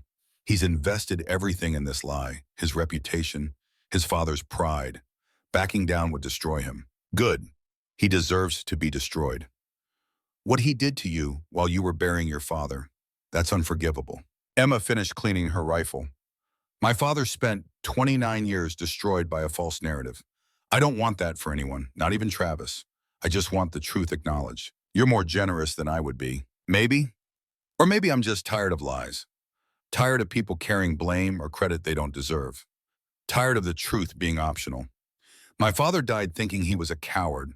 I won't let Travis die thinking he's a hero, not when both narratives are false. 5 days into the investigation, the Navy SEALs from Neptune 6 arrived at Forward Operating Base Chapman. They'd heard about the controversy, heard that someone might have stolen credit from their actual rescuer. The team leader, Lieutenant Commander James Walsh, requested to speak with Colonel Thornton immediately. Emma was in her bunk when Chen came to get her. The SEALs are here. They want to meet you, want to thank you personally. And they want to testify to Thornton about what happened. Emma followed Chen to the command center. 8 Navy SEALs stood there, combat-hardened, professional. They looked at Emma with expressions of respect and gratitude. Walsh stepped forward. You're Sergeant Hayes, the sniper who cleared the East Ridge. Yes, sir. We owe you our lives. Walsh's voice was firm. All 8 of us. We were down to 15% ammunition. Wounded. No way out. Then someone made an impossible shot and suddenly we had a window. We got extracted. We went home to our families. Because of you. Emma didn't know what to say. Just doing my job, sir. Number Walsh shook his head. You did something extraordinary. And then we heard that some other soldier was taking credit. Doing interviews. Playing hero. That didn't sit right. So we reviewed our own mission logs, checked timestamps. The DSHK went silent at 11:25 and 36 seconds. That's when our rescue became possible. We need to know, did you make that shot? Yes, sir, I made it. My spotter, Chen, confirmed it. The ballistics data confirms it. I made the shot while my father was dying in Montana, and then I went home to bury him while Travis Reed stole my mission. Walsh turned to his team. You all heard that. Hayes made the shot that saved us, not Reed. We're testifying to Thornton, making sure the record is correct. We don't let our rescuer get screwed over by some glory-seeking liar. The SEALs met with Thornton for 2 hours. Emma didn't know what they said, but Chen told her later that Walsh had been clear. Unambiguous. The timeline proved Hayes made the critical shot. Anyone claiming otherwise was lying. The testimony of 8 Navy SEALs carried weight. Even Travis's father couldn't overcome that. Day 7 of the investigation brought Travis to breaking point. Emma was walking past the command center when she heard shouting. Travis's voice, loud, desperate, angry. She paused outside the door. I made sacrifices too, Travis was yelling. I engaged targets. I supported the mission. Just because Hayes made one shot doesn't erase everything I did. Thornton's voice was cold. Sergeant Reed, no one is erasing your contribution. But you didn't make the 12:47-yard shot. The evidence is conclusive. You fired at that target twice earlier in the day and missed both times. Hayes made the kill shot. Your rifle data proves it. The timeline proves it. The SEAL team confirms it. You lied, and you pressured Rodriguez to support your lie. That's the truth. My father. Travis's voice broke. My father is a colonel, a Ranger legend. He's proud of me for the first time in my life. If I admit I lied, he'll never forgive me. Then you should have thought about that before you stole credit from Hayes while she was burying her father. Thornton's disgust was audible. You're dismissed. I'll have my findings ready tomorrow. Travis stumbled out of the command center, saw Emma standing there. His face went through several expressions. Shame, anger, desperation. Finally, he just walked past her without speaking. Emma watched him go, felt something that might have been pity. Travis had thrown away his integrity for glory. Now he would pay the price. Not because Emma wanted revenge, but because truth mattered more than comfort. The next morning, Colonel Thornton assembled everyone involved in the mission. Emma, Travis, Chen, Rodriguez, Miller, Captain Morrison, the 8 Navy SEALs. And via video conference, Travis's father, Colonel Reed. Thornton stood at the front of the room with a thick folder. "I've completed my investigation." Thornton's voice carried authority. "Here are my findings. On the dating question, Sergeant Emma Hayes fired a shot at 11:25 hours and 34 seconds that struck and killed a Taliban fighter operating a DSHK heavy machine gun at a distance of 1,247 yards. This shot was critical to enabling the rescue of SEAL Team Neptune 6. Sergeant Travis Reed did not fire his weapon at that time. His earlier attempts at the same target at 10:30 and 10:45 hours both missed. Sergeant Hayes made the kill shot. This is supported by rifle telemetry data, radio logs, spotter testimony, and the timeline confirmed by the SEAL team. Any claims to the contrary are false. The room was silent. Travis stared at the floor. His father's face on the video screen was stone. Emma felt vindication but no joy, just the weight of truth finally acknowledged. Furthermore, Thornton continued, Sergeant Reed filed a false official statement claiming credit for Hayes' shot. He pressured Specialist Rodriguez to file a vague report that supported this false narrative. These actions constitute violations of Article 107, false official statements, and Article 134, conduct prejudicial to good order and discipline. I am recommending court-martial proceedings. Travis's father spoke for the first time. His voice was tight with controlled fury. "Son, is this true? Did you lie about making that shot?" Travis looked up at the screen, met his father's eyes. "Yes, sir. I lied. Hayes made the shot. I took credit because I wanted you to be proud of me. I wanted to be the kind of soldier you were. But I'm not. I never was. I'm sorry." Colonel Reed was quiet for a long moment. Then he said something that made Emma's chest hurt. "You dishonored yourself. You dishonored your uniform, and you dishonored me. I raised you better than this. As of this moment, you are not my son." The video conference ended. Travis sat there staring at the blank screen. Destroyed. Emma almost felt sorry for him, almost. But then she remembered him planting the seeds of stealing credit while her father lay dying. Remembered him building a publicity campaign on her sacrifice. The pity evaporated. Thornton turned to Emma. "Sergeant Hayes, I'm recommending you for the Silver Star for your actions on that mission. The SEAL team has submitted supporting statements. Captain Morrison has endorsed it. It will take time to process, but you've earned it." "Thank you, sir." "And Hayes," Thornton's expression softened slightly, "your father would be proud, not just of the shot, but of how you fought for the truth. That takes courage different from combat, but just as important." Emma nodded, not trusting her voice. Thornton dismissed everyone. Travis left the room without looking at anyone. Rodriguez approached Emma with tears in his eyes. "I'm sorry. I was weak. I should have told the truth from the beginning." "You told it eventually. That's what matters. I'll accept whatever punishment comes. I deserve it." Emma thought about her father, about Jackson, about all the ways people carried guilt they might not fully deserve. Maybe you do, but you also deserve credit for finally being honest. That took courage, too. Rodriguez left. Chen put his hand on Emma's shoulder. "You won. Truth won. How does it feel?" "Like my father died while I was proving I could make hard choices just like he did." Emma's voice was flat. "Like I saved 8 men but lost the one person who mattered most. Like winning and losing got tangled together so tight I can't tell them apart anymore." "That's war," Chen said gently. "Nothing is ever just victory. It's always victory at a cost. The question is whether the cost was worth it. Was it? Ask the 8 SEALs who went home to their families. Ask their kids who still have fathers. Ask their wives who still have husbands. They'll tell you it was worth it." Emma wanted to believe that, needed to believe it, because if her father's death was meaningless, if her choice on that ridgeline was wrong, then nothing made sense. But if those 8 men going home mattered, if her father's sacrifice meant something, if truth eventually prevailed, then maybe the cost was bearable. 3 months later, Travis Reed stood before a court-martial at Fort Benning. The charges were clear. False official statements, conduct unbecoming, wrongfully appropriating credit due another service member. The evidence was overwhelming. Travis pled guilty to all charges. His statement to the court was brief and devastated. I lied because I wanted my father's approval more than I wanted to maintain my integrity. I hurt Sergeant Hayes when she was grieving her father. I dishonored the uniform. I have no excuse. I accept full responsibility and whatever judgment this court deems appropriate. The court sentenced him to reduction in rank to private, 6 months confinement, bad conduct, discharge, loss of all military benefits. Travis Reed walked out of the courtroom in handcuffs, his career destroyed, his father's pride shattered, his future uncertain.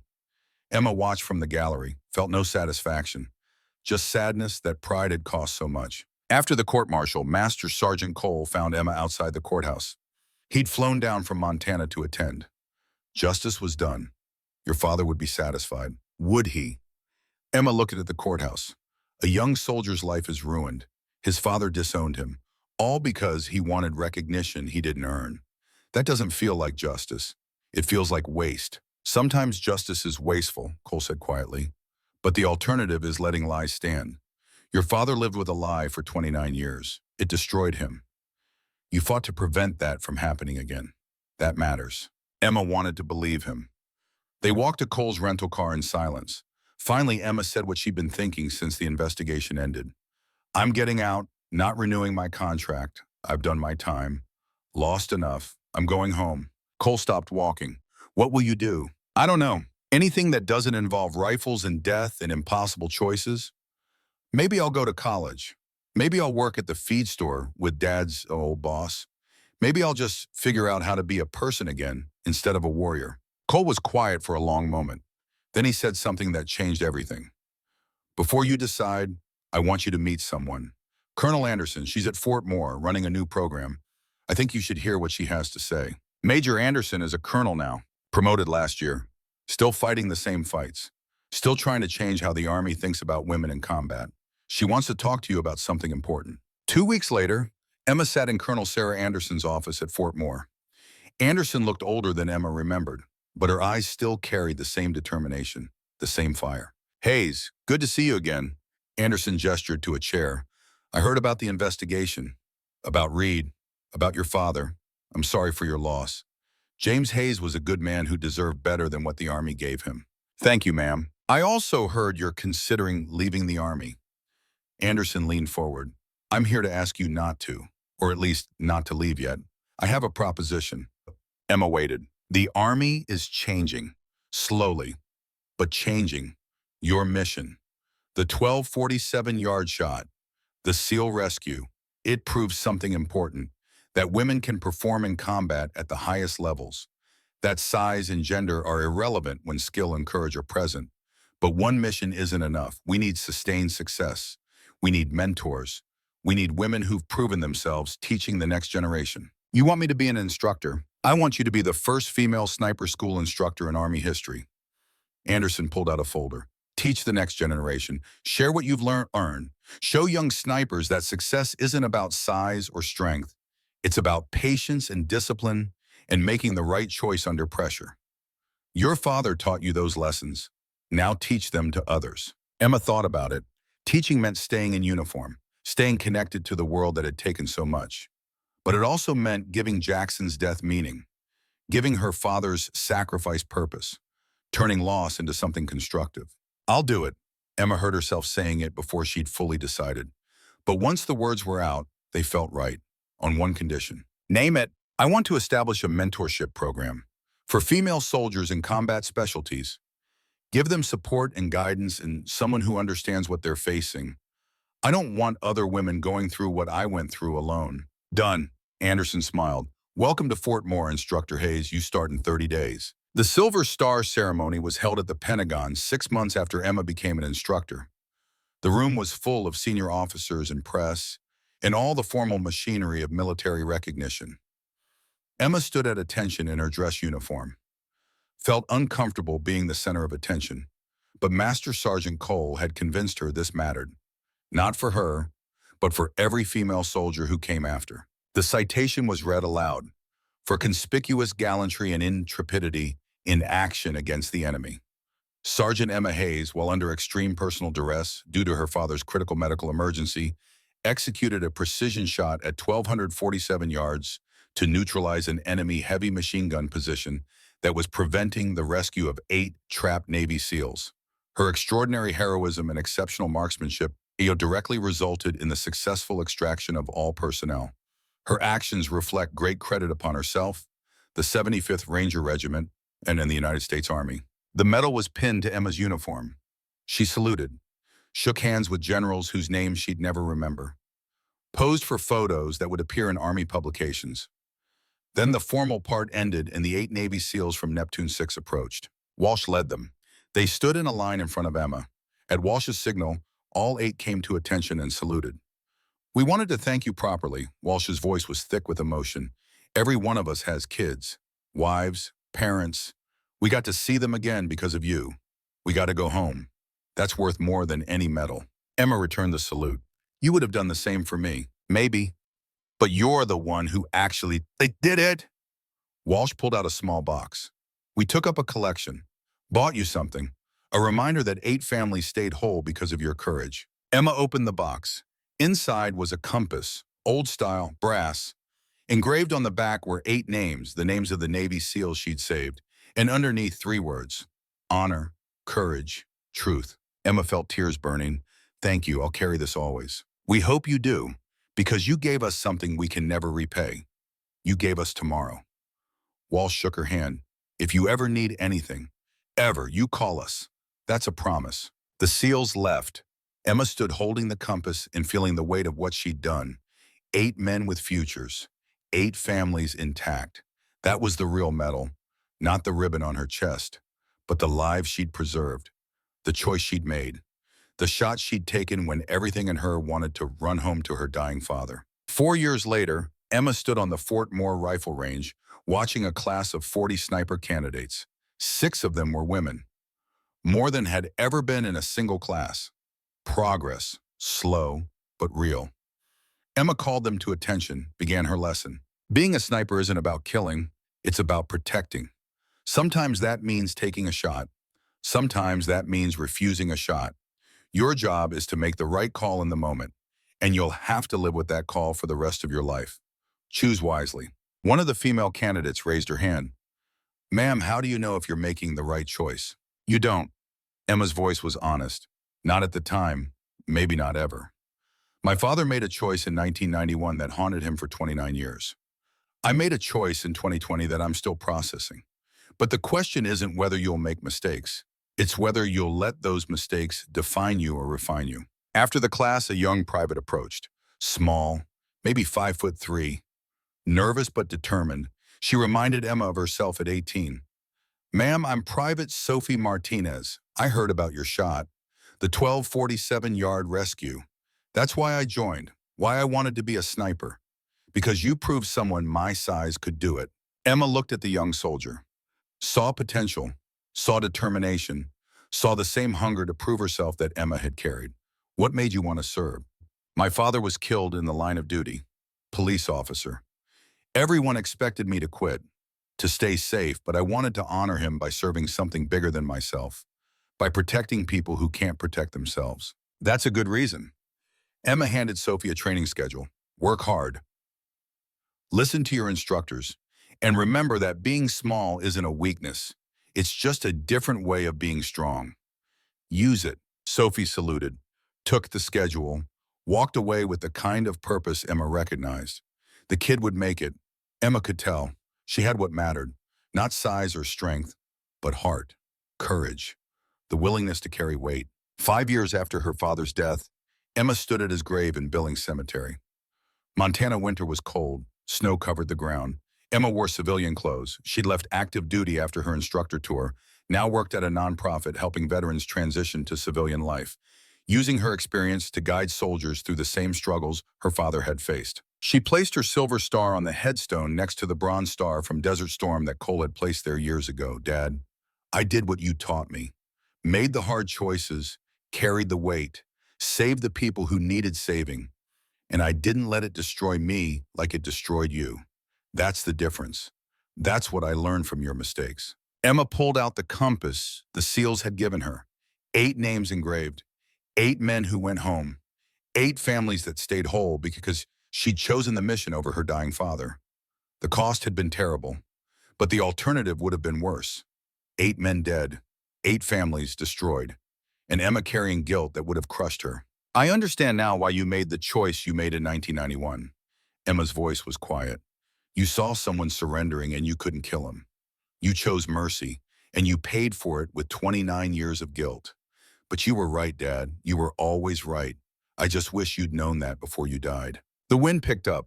Snow swirled around the cemetery. Emma stood at her father's grave and felt the weight of 5 years of grief and growth and learning to carry loss without being carried by it. She'd done what her father asked. Come home whole, or as whole as anyone who'd seen combat could be. She'd built a life, helped other veterans, mentored young soldiers, turned her pain into purpose. That night, Emma spoke at a veterans support group in Billings. 20 soldiers, various ages, various conflicts, all carrying weight. Emma told her story, the impossible choice, the longest shot, her father's death, the fight for truth, the years of processing what it all meant. When she finished, the room was quiet. An older veteran, maybe 70, raised his hand. Vietnam vet, 2 tours. Emma could see it in his eyes, the weight, the years, the understanding that came from carrying war inside you for decades. Your father and I carried the same guilt. The old vet's voice was rough. Different wars, different choices, but same weight. He died before he learned he was right. I'm still learning, but what you said helps. About making the choice and living with it. About not letting war win by taking your future along with your past. Thank you for that. Emma nodded, felt the connection that existed between warriors across generations. The understanding that some weights could only be carried by those who'd held rifles and made choices measured in lives. My father once told me that being right isn't the same as being whole. I spent years trying to understand that. Now I think I do. You can make the right choice and still hurt from it, but the hurt doesn't mean you were wrong. The meeting ended. Veterans approached Emma, shook her hand, shared their own stories. Emma listened, offered what wisdom she'd earned through loss and survival and the long road from warrior back to human. This was her mission now, not saving lives with bullets, but saving lives with truth, with shared experience, with the knowledge that you could carry war without letting war carry you. Driving home that night, Emma thought about the 5 years since her father's death, the investigation and court-martial, the Silver Star ceremony, the teaching position, the mentorship program that had helped 47 women enter combat specialties, the nonprofit work with veterans, the slow building of a life that mattered. She thought about Travis Reed. Last she'd heard, he was working construction in Texas, dishonorably discharged, estranged from his father, paying the price for choosing glory over integrity. Emma didn't hate him anymore, just felt sad that pride had cost so much, that competition had consumed what could have been collaboration. She thought about Jackson, young, idealistic, dead at 22 because war demanded blood, and his blood happened to be available. Emma had visited his mother in Georgia, told her about Jackson's last words. Tell my mom I died protecting people. The woman had cried and thanked Emma and said knowing that made the loss bearable. Emma hadn't told her that Jackson died because Emma made a choice. That felt like unnecessary cruelty. Some truths helped, others just hurt. She thought about Master Sergeant Cole, 81 now, still sharp, still mentoring young soldiers, still fighting to make sure truth mattered more than convenience. He called Emma every Sunday, checked on her, reminded her that her father would be proud. Emma needed those calls, needed that connection to the man who'd believed in her when everyone else doubted. Mostly Emma thought about her father, about James Hayes, who made one choice in 1991 and paid for it for 29 years, who taught his daughter to shoot and to think and to make the hard call when necessary, who died while she was being the warrior he'd always hoped she'd be. The cost of that had been terrible, but Emma was learning to carry it, learning that love sometimes meant sacrifice, that duty sometimes required choosing 8 strangers over one father, that being whole didn't mean being unbroken. It meant learning to live with the breaks. The compass from the Navy SEALs sat on Emma's dashboard. 8 names, 8 men, 8 families. Emma glanced at it and felt the weight and worth of her choice. Her father had died. That truth would never change. But 8 other fathers had lived. That truth mattered too. Both truths existed together. Both were real. Learning to hold both simultaneously without letting either crush you was the work of a lifetime. Emma pulled into her driveway. Small house, nothing fancy, but hers. Bought with saved military pay and the speaking fees she got from telling her story. Inside were photos. Her father in his Desert Storm uniform. Jackson in his sniper school graduation photo. The 8 Navy SEALs with their families. Master Sergeant Cole at 90 years old still standing straight. Colonel Anderson pinning instructor badges on female soldiers. The whole complicated, beautiful, terrible story of becoming a warrior and learning to be human again. Tomorrow, Emma would wake up and go to work helping veterans. She'd lead a support group. She'd mentor 2 female soldiers considering sniper training. She'd call one of the Navy SEALs whose daughter was having nightmares about her father deploying again.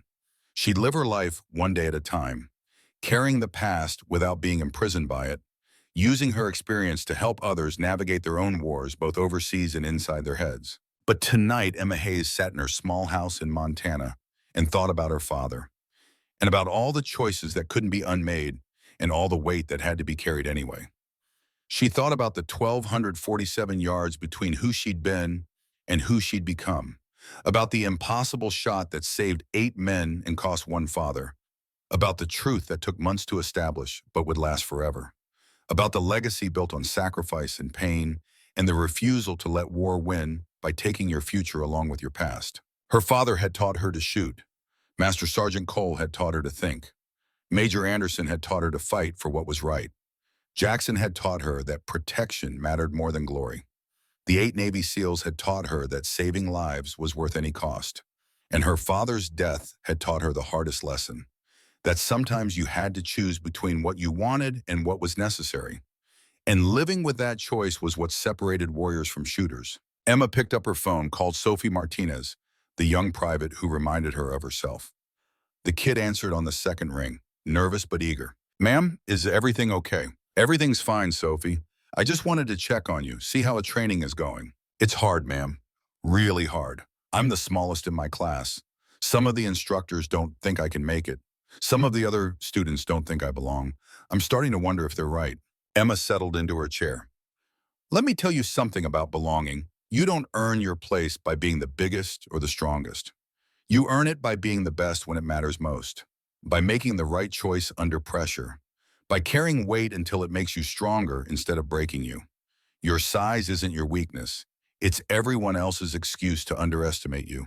Prove them wrong." "How did you do it, ma'am? How did you get through when everyone doubted you?" I remembered why I was there. Emma looked at her father's photo on the wall. Not to prove I was better than anyone else, but to honor the people who believed in me even when I doubted myself. My father, my friends, the soldiers who needed someone protecting them. Every time I wanted to quit, I thought about them. That's what kept me going. Sophie was quiet for a moment. "Thank you, ma'am. I needed to hear that." "Call me anytime, Sophie. That's what mentors are for. That's what warriors do. We carry each other when the weight gets too heavy to carry alone." They talked for another 20 minutes. Emma sharing wisdom earned through loss and survival. Sophie asking questions Emma remembered asking 5 years ago. When they finally hung up, Emma felt something settle in her chest. This was her mission now, not making impossible shots, but helping young warriors learn to carry impossible weight, turning her father's legacy of guilt into a legacy of mentorship and growth, and proving that broken things could be made strong again. Emma stood, walked to her father's photo, touched the frame gently. "I did it, Dad. Built something that matters from everything you taught me and everything I lost." The Hayes family legacy isn't failure. It's courage earned through sacrifice. It's making the hard choice and living with the consequences. It's fighting for truth even when lies are easier. It's carrying weight until you're strong enough to help others carry theirs. That's what you gave me. That's what I'm passing on. Outside, Montana night was clear and cold. Stars overhead like distant promises. Emma stood at her window and thought about all the soldiers past and present who'd looked at these same stars and wondered if their choices mattered, wondered if their sacrifices meant anything, wondered if they'd done enough. The answer was yes. It had to be yes, because the alternative was unbearable. The alternative was that war took and gave nothing back. That loss was meaningless. That the 1,247 yards between doing what was easy and doing what was necessary was a distance traveled for nothing. Emma couldn't believe that, wouldn't believe it. Her father's death mattered. Jackson's death mattered. The 8 Navy SEALs living mattered. The truth mattering mattered. All of it was connected. All of it was part of becoming a warrior and learning to be whole again. Emma Hayes, 5'2", 24 years old, carrying more weight than anyone could see, stood in Montana and looked at stars and believed that courage meant something, that honor wasn't just a word, that the hardest shot wasn't about distance, but about making the right choice when every choice felt wrong and living with what you chose. That was her father's lesson. That was her legacy. That was what she would teach to every soldier who came after seeking wisdom earned through loss. Tomorrow, the work continued. Tomorrow, another veteran needed help. Tomorrow, another young soldier needed mentoring. Tomorrow, the long work of turning sacrifice into meaning continued, one conversation at a time. But tonight, Emma rested, whole enough, strong enough, alive enough to keep fighting the only battles that mattered anymore. The battles to help others survive their wars and find their way home. The battles her father had lost but taught her how to win. The battles that would continue long after Emma was gone, because that's what warriors did. They carried the weight. They passed on the wisdom. They made sure that loss led to growth instead of destruction. They honored the dead by helping the living. That was the mission. That would always be the mission. And Emma Hayes, warrior and mentor and daughter of a warrior, would complete that mission one life at a time until her own war finally ended. As the storyteller behind this channel, I want to ask you something. Emma chose the mission over her dying father. 8 strangers lived. 1 parent died alone. There's no right answer here, just the weight every service member carries. I'd be honored to hear from veterans in the comments. Have you ever faced an impossible choice between duty and family? How did you carry that weight afterward? Your stories matter. Your sacrifices matter. And there are more stories like Emma's coming to this channel. Warriors who served in silence, carried impossible burdens, and never got the recognition they deserved. Welcome home. Subscribe to honor their legacy.